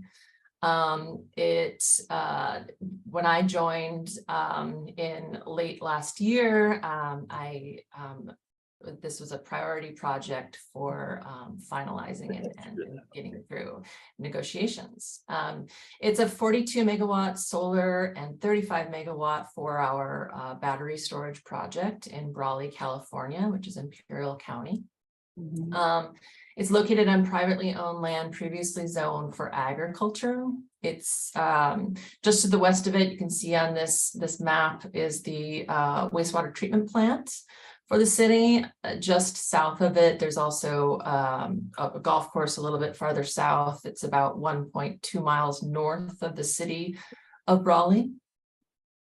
An important thing to note with this project is that this project will commence issuing notices to proceed, engaging in purchase orders for equipment upon the execution of the PPA. And so the timeliness of this execution will be really critical to meet what's currently targeted as an expected commercial operation date, or COD, of January 2025. So our goal here is to come to an agreement substantially in all material terms this month with PPA execution in May. This project is expected to provide over 100,000 megawatt hours of renewable energy per year, as well as important energy management and capacity benefits for SDCP. As I mentioned, the early 2025 dates important to us, in part because of that RA question that was just asked. There are key deliverables and requirements for SDCP to secure midterm reliability capacity. And so this project is seen as an important project in that portfolio. It also, as a local project in Imperial County, contributes to our local utility scale projects with our targets through 2035. Pricing is certainly competitive against comparable product offerings that we're seeing through recent RFOs.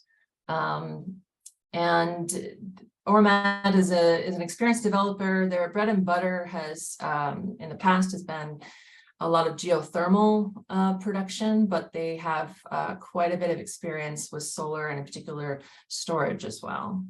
So we see them as a valuable partner to have, and would be excited to have them be the first among the PPAs that I execute here while at SDCP. Any questions? I think, Gary, you had reached out. We do public first. Oh, sorry, public. I need to. No, it's good. So there were no pre-submitted public comments and there are no hands raised. Thank you. Okay, well, I happened to send an email earlier on this because the earlier, the presentation we just heard before this got back to what we have come to call the rubric of how projects are judged. And so I wanted to ask what the scores were for the Ormat project. Yeah, we revisited against those scores. As I mentioned, this project originally came through prior to these latest draft evaluation criteria. So we did take a look to benchmark against those, certainly as we received more offers through our recent solicitation. So I'm happy to walk through those. My apologies, those didn't end up on the slide deck, but I can talk through them. The project, from a pricing perspective, as I mentioned, ranks favorably against other offers from recent solicitations. So we gave that a high ranking. Project location also high by virtue of being in Imperial County. Development score, we're assigned it a score of medium plus. It has received, and the development scores are around where is it in permitting, interconnection, financing, developer experience. So on those fronts, they did just receive their final conditional use permit last month. The project does, and so there's other criteria that goes into that in terms of the project doesn't need what's known as full capacity deliverability status as an import project. The project is being balance sheet financed, so from a financing perspective, it ranks highly. Community benefits, we ranked it as high. It is in a location ranked among the top 25% in the Cal Enviro screen. And they have engaged with the community on a number of fronts, including compensating the county for the loss of farmland, providing funding to assist in emergency response and public safety among their efforts. Workforce development, rated medium minus. They do intend to pay prevailing wages. Other workforce development plans are TBD at this time and being worked through with ORMAT. Environmentally, also ranked medium minus. It's located on land previously designated as for farmland adjacent to that wastewater treatment plant and golf course, as I mentioned. I am awaiting a status update on the final environmental impact review, but there were no material concerns with the project from an environmental standpoint. Thank you. I have one more. I'm a big fan of advanced batteries, and I like the fact that you said this project is going to use advanced batteries, but what that means to me is battery technologies developed beyond lithium ion batteries. And can you tell us anything about the type of battery that's going to be used? Yeah, this will be lithium ion. That is pretty typical in the offers we're receiving. I think as we continue to solicit, that may change over time. Okay, thank you. No, just to piggyback, Gary, I don't think commercial scale like sodium or any other options are going to come out for these type of RFIs for a while. So, but I think we should. I'm on the same boat as you, though. I'm push for it. If it's probably comes online, in 2 years from now, maybe we can. Yeah, we'll keep an eye out for it. But yeah. Could you repeat what the community benefits are again, please? Sure. Well, it is ranked among the top 25% in the Cal Enviro screen rankings by tract.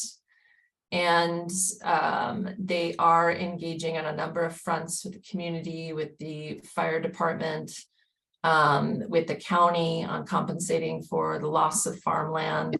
They're also trying to maximize, I guess, tax benefits for the county. I'm awaiting additional clarification on that, so I don't want to speak into too much detail today on that front. Any benefits for the residents out there? We're talking about another item that's TBD is their efforts for local hiring. So I can't report out on it this time, but certainly before we execute, those details will be better fleshed out. Please. Also keep in mind a lot of those details will be fleshed out by the governing body that controls land use authority. So it'll be the county versus SDCP. I don't care who I talk to. If you wanted to like push them on it, Did it? you'd want to go to the county. Okay. Well, I will just say, Go there, though.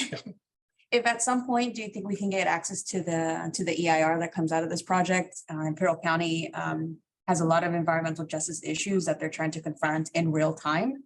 So I want to also understand the dynamics that are affecting people on the ground and highly recommend we consider local hire. They're one of the highest unemployment rates in the state of California. So I want to make sure that we center when we do projects like this, especially in Imperial County. And to Matt's point, if it's a conversation that needs to be had with the legislative body out there, whether it's the county or whatever, that's a possibility also. Whether they'll be open to it is another question. Yeah, well, We just gotta know where to go. right. Because if we don't have Well, jurisdiction. people always tell me where to go, but I don't necessarily Yeah. go there. So thank you. Any more questions for this young lady? We're moving on to number 12 now, I believe. It's what, 13? 13, item number 13. Were there any comments from the public? There were no pre-submitted and then no hands raised. All righty then. And I'm assuming that you're gonna be presenting on this, ma'am? Yes, sir. All righty then. All right. So I have the pleasure of presenting on the CAC work plan. Victoria and I had an opportunity to chat about this a little bit during the week. And so first and foremost, I just want to thank all of you for the work that you do every day to serve San Diego Community Power and the communities that you serve by making sure that we have an open dialogue and an opportunity to get your feedback on the work that we're doing together. Next slide, please. I particularly want to thank you all for volunteering to serve on our community grant program and your willingness to join us at a variety of events throughout the region. As you can see on the matrix here for the work plan for fiscal year 22 and 23, we've discussed a lot of these items during the meeting, such as the energy bid evaluation criteria, marketing and communications, and our community power plan. Several of the other items that you see on there are pieces that San Diego Community Power staff is actively working on, such as the disadvantaged communities green tariff, which, by the way, Eddie, disadvantaged in this case is a California state term. that I we're know. just using here. I ain't scared of them. All right. I know you're not scared of them, but I just want to be clear about where the disadvantage comes on that I one. know. And the community solar green tariff program as well. We're looking forward to bringing these items forward to this committee for further discussion at future dates. And as we continue to grow our team, we're looking forward to creating additional touch points with CAC members to further the goals in the work plan and increase communication between all of you and SDCP staff. To that note, the next two items on the agenda are really intended to specifically address this better communication so we can make meaningful progress on all of the items that you see there. And so with that, we can go to public comment or board questions. There were no pre-submitted public comments and I do not see any hands raised. Okay, so we don't have a equitable and can you go back to the slide, the matrix? Sure. We don't have an equitable, inclusive and sustainable workforce policy update? Because we've been asking for that for about a year. Yes, sir. And as staff, we have been reviewing that and we will be preparing that item to bring to you at a future committee meeting.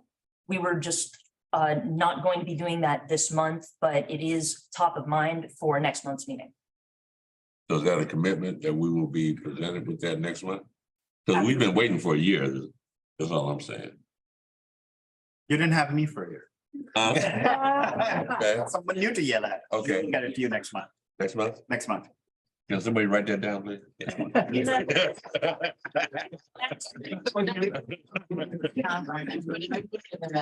Okay. Back next month. Just as a quick note on that particular item, there have not, since we last discussed it and have that policy, we have not had any significant changes or updates, but we'll be bringing it back for review regardless next month. Thank you. Is that it? I have my hand raised, Chair Price. Whoa, I'm gonna have to work on this little interaction here. This be scaring the shit out of me. Go ahead, Tara. So I also wanted to comment on this one and wanted to thank Victoria for creating this standing item. The work plan is what really guides us as a CAC, yet we haven't been visiting it as often as I think we could be. And so it's great that this is on here. I see that the inclusive and sustainable workforce policy online is still missing that word equitable. So I'm not sure online when that was last updated, but given that the fiscal year is ending very soon, I know you said you're presenting this to us next month, but I'm also curious if we can get a timeline for when we should be providing feedback so we're able to meet the goal within our work plan to be providing feedback on this item within the 2022 to 2023 fiscal year.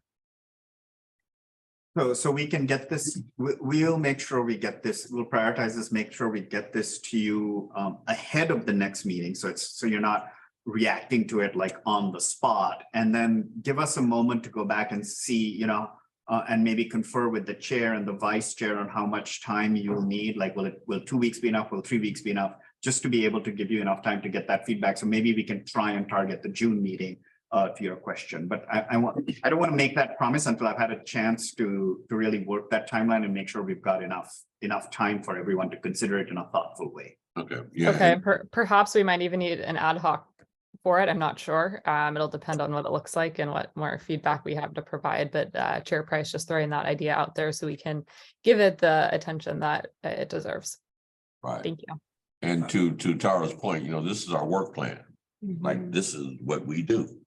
And so it's hard for us to do what we do, and we're not given the stuff we need to do that. If that makes, there was a lot of do's in there, but I think everybody followed along. So we would appreciate that. Yeah, I hear you loud and clear. One of the highest priorities, and I think I've probably spent more time with Jen in my 3 weeks here than I have with anyone else. She's about sick of me at this point. But the CAC is a priority. Staffing that team effectively is a priority. We're only 2 years young at this point, and I think the team has been, you're seeing, I would say, at this point, barely almost half the team, right? So it's been sprinting to try and get a lot of this done. But as we've discussed, having the ad hoc committees, getting this work plan out, and using that June, July period to really start to re-baseline and bring a new set, that is a priority for us. So I can't speak to what was in the past, but certainly going forward, we're going to staff this team up, and we're going to get this body the support it needs. Please and thank you. And just, for the record, we're extremely happy with Victoria as our representatives. As she grows with San Diego Community Power and grows with us, she's growing with us. So I'd really like to have her stay as our liaison. I'm glad we're happy with, I would hope we will eventually be happy with all our staff. Yeah, I do. Yeah. I'm not happy with my son sometimes. So, It goes both ways. My kids Right, hate me. right. Tuesday I bring ice cream. Right. They love me. So, Right. yeah. But I'm saying that to say we're all in a growing mode, and I think we can all grow together to create a much stronger family 5, 10, 15, 20 years from now. So, are we done with your item, ma'am? Well, one of my items, sir. Or mine as well. Okay. So you're the next agenda item too? Yes, sir. You need to get her some help, man. That's. Yeah. I mean, I like her and everything, but damn. Well, that actually is a great segue into this next item and the one following, frankly, because in the discussions that we have had over the course of the last several weeks, not just the last week, but as we talk about the evolution of San Diego Community Power and the Community Advisory Committee, we are seeking ways to increase public participation and make sure that we have stronger ties with the board. Therefore, we are proposing to adjust the regularly scheduled meeting times for these meetings to become every second Thursday of the month at 5:30 p.m. The reason for this change is that it immediately follows the Finance and Risk Management Committee meeting that is composed of a subsection of our board. In addition to that, the later start time during the week is really aimed at increasing public participation. While it was easy enough for everybody to attend these Friday afternoon meetings in a world where everyone was virtual, we believe that moving these meetings to a later time will increase public participation. And that's actually something that we've seen, not just for our public agency, but for public agencies in general, just getting that increased level of participation. There is no need to vote on this item because as far as scheduling goes, to be in accordance with the Brown Act, we just need to abide by regular posting. So that concludes my presentation on. So you're not asking us if we want to do this, you're telling us to do this, that you're going to do this, and we just have, why are you looking over there? And that we're just gonna have to do this, right? I mean, this is gonna happen Thursday, May 11th. Yes, sir. Okay. Okay. I think There were no pre-submitted public comments, and there are no hands raised if we want to do committee discussion now. Okay, thank you. I was just wondering. Yeah, sure. So if we follow the finance and risk management meeting, are we going to get hit by them having a lengthy meeting and delaying our start? What we've done is we built in a little bit of buffer time in order to make sure that based on the historic meetings that we've had with the Finance and Risk Management Committee, we've looked at how long those run, created a little bit of buffer time as well. And so we don't anticipate that being something that happens with any kind of regularity. It would take something pretty extraordinary at this point for their meeting to run into yours. Okay. So it's 5 o'clock or 6 o'clock? 5:30. 5:30. Do we want to see, sorry, I have my hands raised. Yes, ma'am. Do you want to ask to see if we can have quorum? In the past, we've always surveyed, made sure it worked for everyone. So We would just be, we would be happy to do so if that works for everybody. So is everybody cool with Thursdays at 5:30? No. No. One no. Any other no's? Two no's. Three. We're working, we're getting below the quorum The other- amount now, aren't we? No was, Yeah. And Carol is no? hey, sorry, yes. You're a yes? I was pointing out. Oh, okay, so we're back down to two. Two. Okay. So is that a quorum? Will we still make quorum without these two people? I'm asking anybody that can answer the question. So the committee is 14, so quorum would be 8, but you have 2 Okay. vacancies. Okay. So unfortunately, we can't do it. Well, I think we, if there, how many do we have right now, Victoria? There are 12. And 2 can't make it, so we have 10. Right, That's quorum. That's quorum. okay. As long as we can legally do what we need to do. I'm good. You look like you have something to say, young man. Yeah, you got something. I see it written all over. Okay, I'm gonna leave you alone. Yeah, but there's something bubbling back there. I will say, I'm all for it. Okay, Yeah, public accessibility is more important. yeah.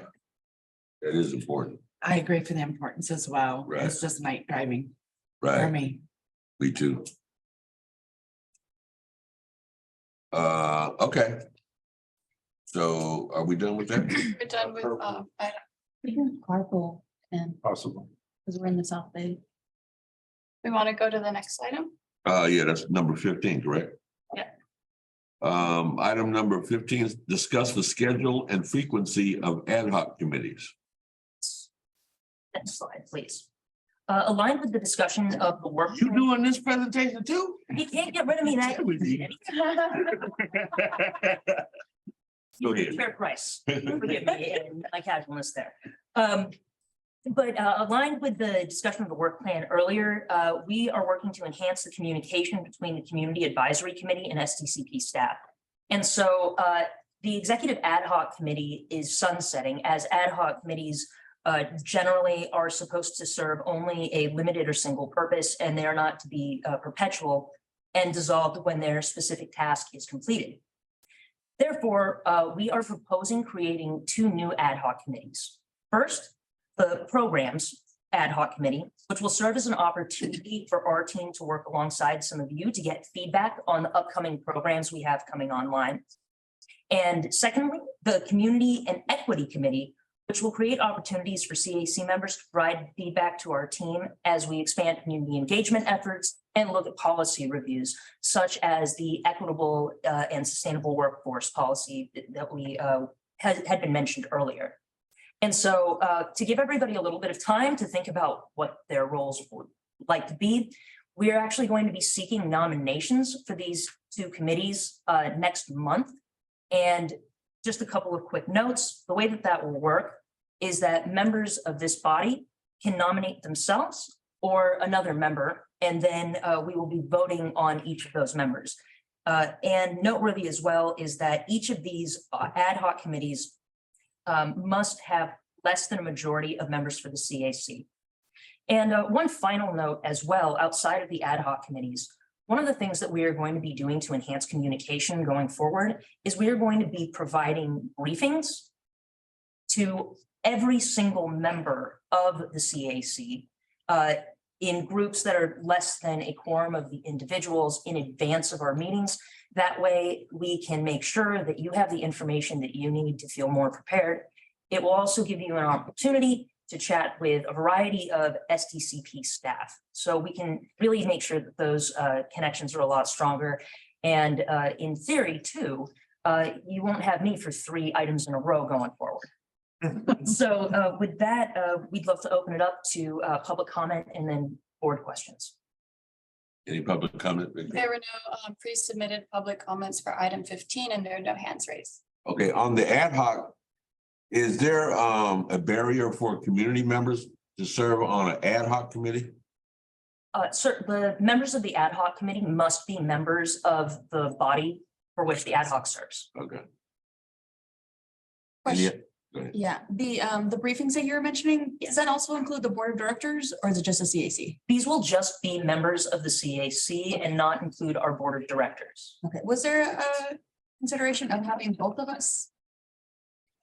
That is not something that we had discussed previously, but we will consider. Yeah, I think the goal here is really have a parallel briefing similar to what we already do with board members, so that it's that this is frankly a best practice from the board. We've learned from our board briefings. So the purpose here is to essentially mirror that, but not violate Brown Act rules. And we get you, in small groups, or we give you updates on here's what's coming down the pike, here's where it is.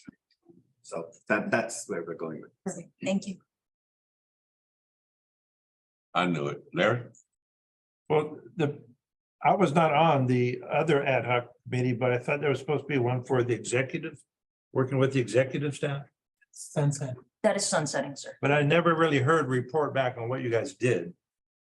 Is there any report to the other people who were not on the committee? Or it's brought up during the meetings or?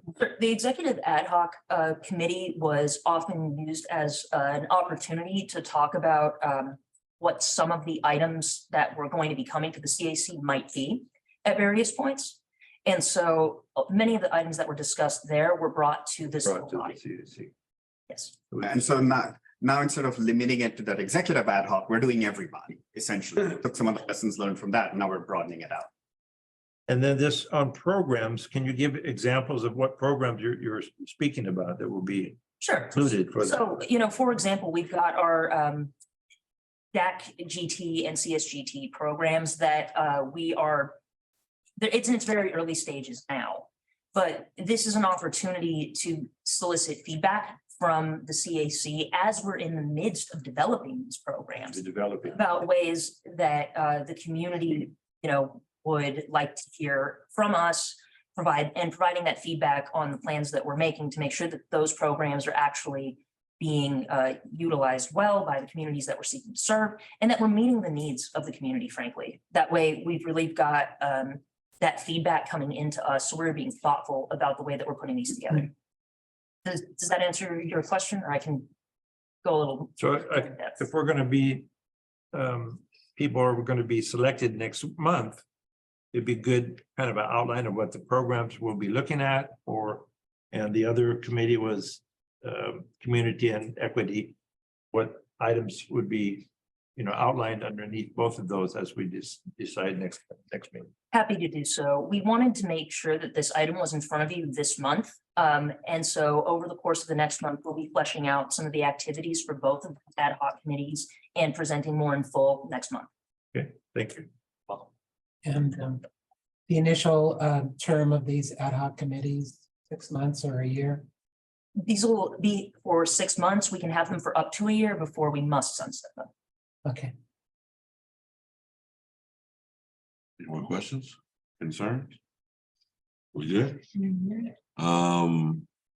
We'd like to move on to item number 16. Do I have to ask for public comment on potential on number 16? I don't think so. Where are you going, Lee? Yeah. You were trying to get rid of me for. No, I just. I was just wondering where you're going. You're abandoning us now. Okay. Okay. Any public comments from the public on number 16? No. Okay. Do we as a body, Wait, did we want the committee to discuss anything on number 16? Remember, 16 or 15? that was 16. Yeah. I believe. Yeah. Larry. Yeah, Larry wants to discuss. So, at the last board meeting, when it was talking about Hakamba, and then the developer said, when there was some discussion about other considerations, oh, we can't do that because the bank and finance people. Well, it seemed like maybe we need to know more information about the banks and the financing, and maybe they should be participating with those presentations. So it's more translucent of what's going on, and we understand if there's some flexibility possible with the banks. And I would like to know who are the banks and financing the project in Hakamba. I would like to have that information available. But I think that should be discussed at the board, how to make that more open and information available when a project is considered, and how that could be used, that provide more flexibility on providing benefit to the community.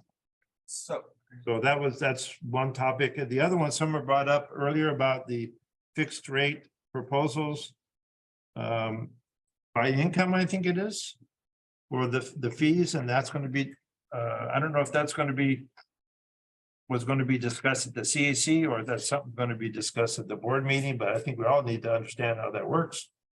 So that's, I was reading about it in the newspaper, and I didn't know there was some legislation, sounds like it was passed, it's decided they're going to be fixed rates based on income, is that? So it's, from my understanding of it, it is required that a fixed rate plan be presented to the state, and then the state can determine if that's good or if it needs to. But it is going to be a requirement by the state. To work on that concept. And that's by the PUC. Mhm. The So legislative- the proposal is coming.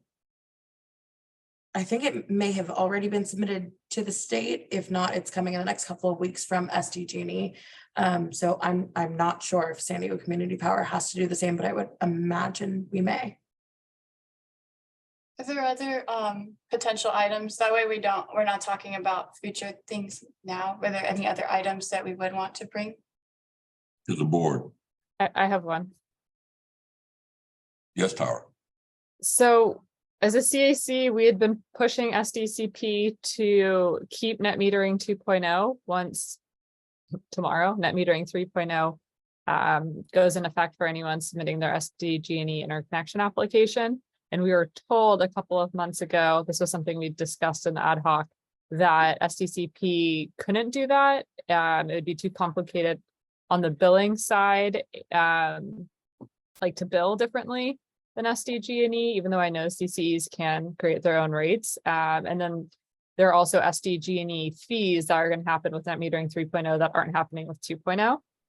So we stopped pushing it once we were informed that, but I have been informed that Clean Energy Alliance in North County, San Diego, they are keeping net metering 2.0 in effect until they put it on the agenda, discuss it, and make any changes. And I don't know if that's happening or not. So I had informed the ad hoc committee this week that that's happening, and had requested more information to see if that's something that SDCP can do as well.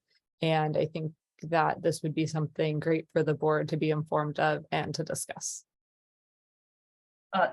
Thank you for that, committee member. And one of the things that I have had a high-level conversation with our legislative and regulatory team about this particular issue. And so as far as what it means to keep NEM 2.0, we are doing something similar as CEA as far as what it means for the rates that our customers will be receiving. So we'd be happy to go in a little bit more depth on that when we have an opportunity to get that information together for you.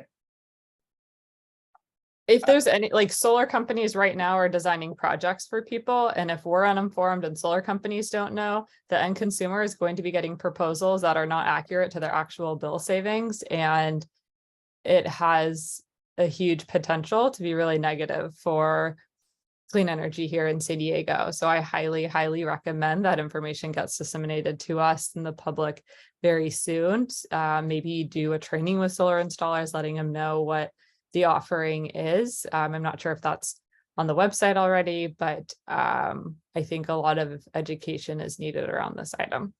We'd be happy to consider an informational item to provide to the board about this very soon. Thank you.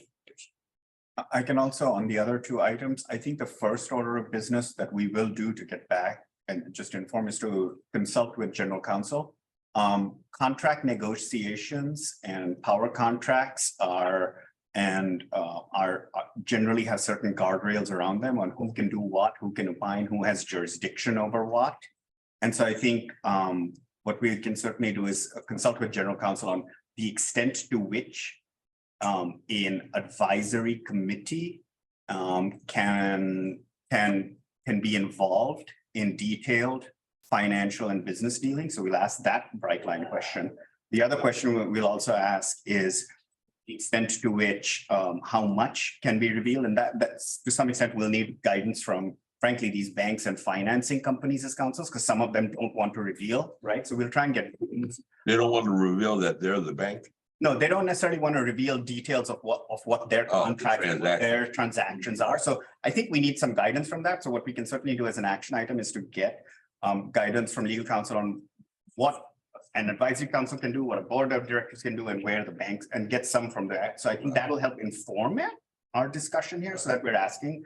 We know the questions to ask, and we're asking how we can move forward on that in the spirit of transparency, but also obeying what is and isn't possible. Right. As far as the fixed rate proposal, we are very aware of that. We are having a robust internal discussion on that. SDG and others did was file a response. This is for residential customers. And what it does is very much as been astutely pointed out, it says it graduates residential customers into 4 groups by income. And what it says is, you will get a certain fixed charge each month on your transmission and distribution system, right? So your T&D side of the bill is going to, you'll have a fixed charge. That'll reduce the volumetric charges on the T&D side of the bill. So based on our current understanding of it, it's not going to impact the generation rates. However, our concern as an institution, as SDCP, is that moving to a fixed charge and having the volumetric side of the distribution charge go down could impact behind the meter residential solar and solar plus storage projects, right? Because your payback period is going to change, where you might have assumed like an average rate of 47 cents. You're now getting 27 cents. That changes your payback period. That changes the economics of your residential project. So we are very, very keenly attuned to that. And I know Colin's team has just picked up the baton on that. And Colin and I are going to be working on that over the next couple of weeks to try to understand what does that really mean for our residential customers, and if there is something, that either the CAC can advocate for or provide feedback on, right? Because this will affect a lot of residential customers, or whether there's something we can do. So it is an active topic, and we will come back to you with an update on it. I can't promise May, because the filing is hundreds of pages long, right? And my regulatory registrative team is 2 people right now. Right. But we will provide an update on that as soon as we can, an informed, thoughtful one. Okay, and I'd like to offer up my SDG&E bill as a template on what to do with the solar owner in the hood, okay? Because I have to explain this to my wife, and I don't know how to do that. Just pay it, honey. Yeah, they bad people, just say it. So, you know, and that, I'm saying that kind of jokingly, but those are the conversations that I have in my community, right? And they're like, okay, Eddie, what does this mean? You know what I mean? It's like, I don't know. Understood. So what we'll do is once we've completed that analysis and we've gone through it, we'll come back to this committee. Likely in June. I'm going to promise that we come back with something that's comprehensive and thoughtful. You're going on vacation in July, huh? Because you got a lot of stuff to give us in June. Well, you know, I'm still on probation, so I got 90 days. Oh. Question right now. Okay. So, you know, we'll see how it's going. Okay. But you know, but with your points well taken, what we'll make sure we come back with is also some examples of what would this really mean for a customer? Because I can tell you that when I saw that was the first thing my mind went to was like, you know, how do we actually move forward residential behind the meter? How do we work on NEMIsh? You know, how do we do? Because to me, that's important. Right? I don't know how we get to the energy transition without distributed generation in different ways and scales. I think there's an equity component to that. And I'm going to be in a little bit of a soapbox. One of the things that this team has talked about internally a lot is, you know, as we move forward on electrification, one of the things that may start to happen is the distribution bills start to go up because SDG is going to have to upgrade the infrastructure. Well, to me, you know, having some kind of distributed gen is a way to offset that hit because there is no escaping the B side of the bill, right? You can't get away, you can't shop, you can't do anything. And so it is of some concern, and so we'll bring that back. And I think that is an area where there could be a very rich engagement between CAC and staff on this, and we can figure out some paths forward and collaborate on that. So really looking forward to it. Okay, thank you. You know, go ahead, sir. Oh, I just, with all due respect to Larry, I know he has natural curiosity about how, you know, these deals are structured for purchase, the PPAs.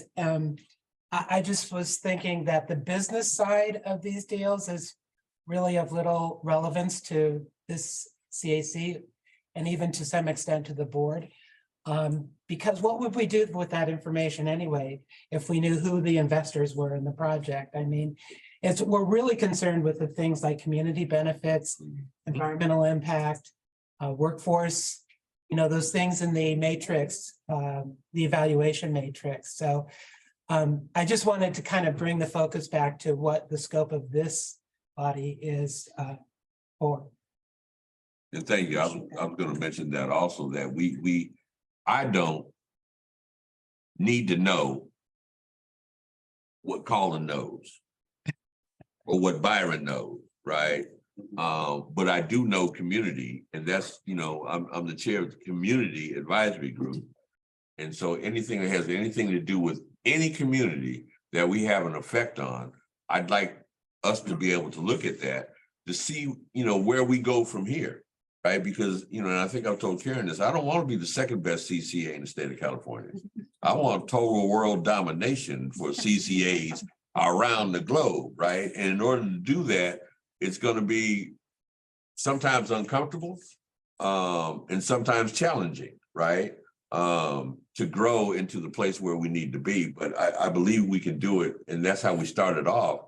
Most of the people on this committee have been in the CCA fight before there was a CCA here, right? It was community choice aggregation. And I had to like Google, what does aggregation mean, right? But I knew it was going to be a beautiful, powerful thing for communities. And that's why I got involved in all this kind of stuff. So I really, you know, you guys figure out how we don't get taken advantage of from a financial aspect. But we are concerned about community. And there's some pretty interesting brains that sit up here. I don't know if you read our resumes, but, you know, I just look like this. You know, I do some stuff, right? Well, Chair Price, I can tell you all the background homework I did, but then you might think I'm a stalker. Right. I know there's a little blue light coming up on my face. Now, that was you. And I like to laugh, just so you know, I love to laugh. If I can't laugh, I don't want to do it. So are there any more questions to anybody? Sarah has her hand raised. Does she? I do. I just wanted to clarify, my recommendation still stands. I know, Jen, you said instead of it being a discussion item, you would have it be informational, but I do think my recommendation stands that the board should discuss the net metering and if it's possible to stay on 2.0 and what it actually looks like for SDCP accounts. I think what we can do is go back and see whether we have the legal authority to remain or not. I think we can just bright line that question and just get a straight up yes or no answer on that. Right, okay. I'm just saying what my recommendation is. I don't have the authority to do it, but I'm just making it clear what my recommendation is. Thank you. We'll look into what actions may or may not be able to be taken in regard to that item, but we will certainly take that into consideration. And thank you very much for providing your recommendation on the actions that we should take going forward. This is Loris Emerson. I'm just going to respond to Don't start Harris's set comment. dripping up in here, dude. Don't And, start set. you know, do we as individuals want to have a account with the bank or with a credit union? They do different things, and it's important to know what the difference is. And when you make that choice, it's based on what they do in the big world as well as the local community. So I don't think it should be hidden who these banks are or financiers are for these projects. I think it's important to know who they are. So I understand what you're saying. We need to focus on the community, but I think that's one of the things that should tie into that consideration when these projects are considered. And hopefully we keep influencing those banks and financial to do the right things for the community. So are you saying it's not important? It's important to know the name, but not the number? No, I think it's important to have more transparency. And if they can be involved with the final decisions of what can be done for the community, they should be there at the table. Not, oh, we can't do anything changes because it's already locked in place. So that's just what I'm saying. So I think, whatever is possible. Knowing the name, we don't necessarily need to know the amounts and what the deal is and the deal structure and the capital stack and all that kind of stuff. It to the extent possible, knowing who is in the deal, right, might suffice what our intentions are. So if I can understand it, and I want to make sure I'm understanding this, we'll still get a review on what is and isn't. The goal is your goal is to try and understand so that you can independently, speak with these. The only caveat I would make, and we will find out, is a lot of times because of the size of these loans, they're sometimes syndicated out. So you'll have a deal runner or a book runner, right? And so like we sign an $800 million PPA or billion.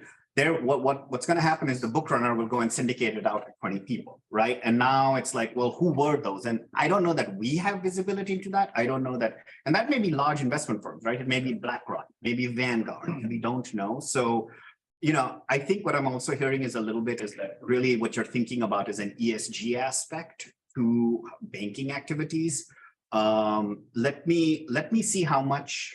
I will chat with Byron on this. We've been talking about how we can bring things effectively, but let me see what we can do and whether that's going to be meaningful, right? Because if they're syndicating the loans or they're selling them out, then like we can give you one name, but when you go to those folks, they may say, yeah, that's great. Thanks for the call. I flipped my share or I flipped out 20 shares to 20 other people, but let's see what we can do. Now that I understand your intent, I appreciate it. We can be a little more targeted. And, I don't know if we have the same intention. That's my intention, right? Okay. And even if it's just the one guy that's flipping it to 100 people, I'd like to know who that one guy is, right? Because you in the fight for social justice and equality and equity, it has to be put on the table. Whether it happens right then or not is almost inconsequential as to you start building the case for something, right? And so if the guy you're talking about understands how passionate we are about this particular issue right here, they may become kind of passionate about that issue and say, hey, you know, maybe I can find somebody that shares those same values. We will check. I just, as long as we don't picket their houses, so they actually continue. No. That would be my only ask, because we do need them to keep. I think we have enough intelligence on here I know. not to run anybody off, but again, to my point. It's in the fight for equality and the struggle for equality, because it is a fight and it is a struggle all the time, 24 hours a day. We have to stay vigilant, right? And constantly push where we can, right? Where we can, with the understanding that, you know, we understand how business goes. I'm a businessman also. Understand how that goes, right? I have to make concessions all the time, whether it's financial concessions or moral concessions. Sometimes I have to make concessions to get the job done. But, you know, the more information I have and the more truth that I have to deal with, I can better come up with a possible solution overall, right? But if I only know half the truth, I can only come up with half a solution. Then you tell me, Eddie, that's only half a solution. Well, you only gave me half the truth. You know what I mean? Give me the whole thing and put it into the gumbo pot and I'll make a gumbo. With crab legs and lobsters and shrimp. I have not completely lost the plot, but I think I think I understand. So we will come back. I think you understand. With gumbo. I think I threw you out with the gumbo. I think I threw you out. We'll get you with the gumbo for the next year. Right. Try to are we on? There is a public comment from one of our previous CAC members. I don't know if maybe. Sure, it's a public comment. What are they commenting on? The gumbo? That's non-negotiable. It's Tom Summers. Oh, yeah. Tom is. Tom's in the house. Let's hear from Tom. I'm requesting for you to unmute. Every day.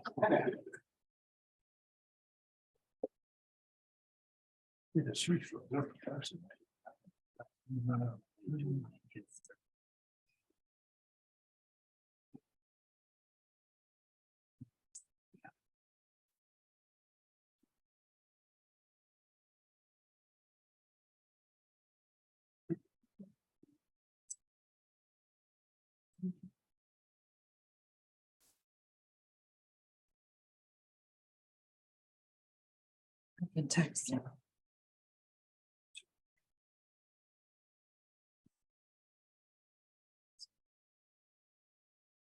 So, I'm not sure if you're still on the call, but you're able to unmute if you are able to speak right now or would like to speak.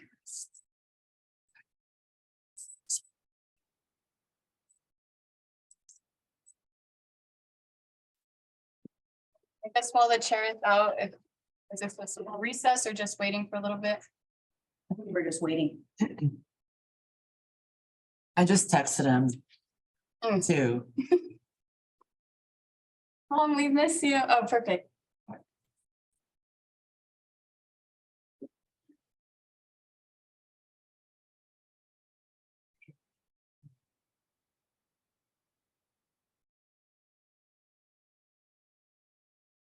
Can he write in public comment? I'm just trying to keep it. We're all Yeah, running. so Tom, if you're interested in emailing any of us or just writing in the pre-submitted public comments, you can do that as well. We can circulate that at the next meeting. I just want to make sure. So I think we're at this point. Are we over? Or we're at time? It's not yet. Okay. If we want to go to the next slide.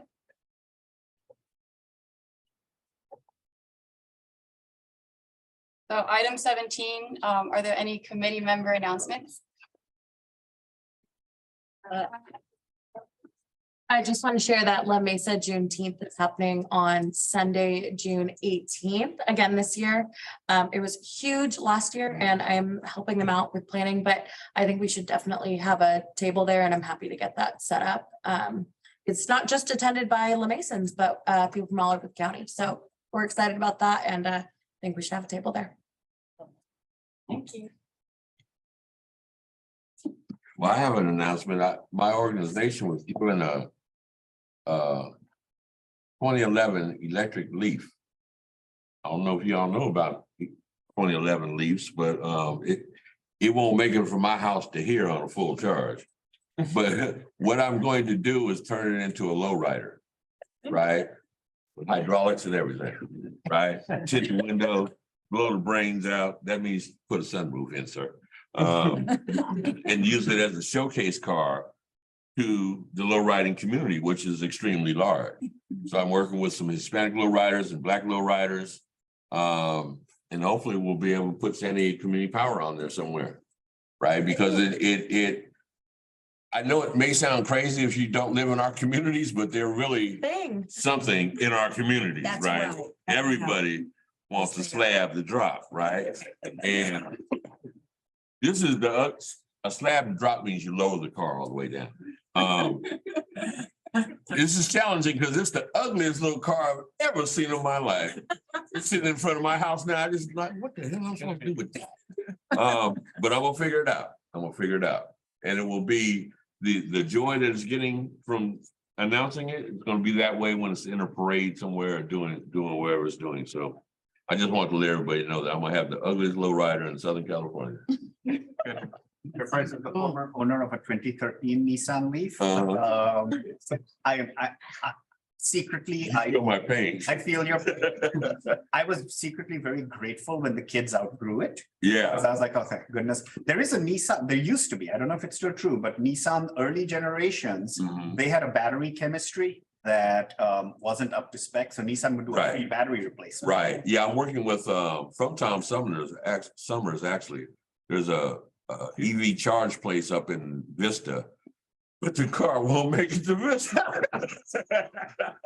So I'm gonna have to put it on a flatbed and take it up there and but get a new battery and get a fast charger on it and all that kind of stuff. So it's a process and it's gonna get rather expensive, but it's gonna be nice when it's done. It's gonna be nice when it's done. All drop. And I'm gonna take Karen for a ride in a parade and show her what a lowrider really feels like. Three-wheeling, okay? Yeah, well, okay. You shouldn't have told her about that. I was gonna surprise her with that one. But thank you, I believe. Hello. Yes, ma'am. Oh, yeah. I just wanted to remind everybody, South Bay Earth Day, 11 o'clock tomorrow morning. I think it's 11 to 4. Yeah, I think that's it. And it's gonna be at the Bay. So next time. And we are there and we're a title sponsor. Cool. Karen I'll be there. I'm speaking also. I'll be there. Also, there's a event. Sustainability in the Hood event, May 5th. And I believe San Diego Community Power is involved in that. That's right. And a sponsor of that. It's gonna be at some fancy place downtown. UCSD has a building downtown now. Park and Market. Nice. Yeah, parking. Yeah, it's gonna be there. It's gonna be a real nice event. I'm happy to say I'm gonna be in Hawaii. So y'all do your thing. I'm gonna leave y'all people alone. But thank you. And we'll adjourn this meeting. Yeah. Thank you. Thank you. Thank you. Thank you, Tara. Thank you, Tara. Yeah.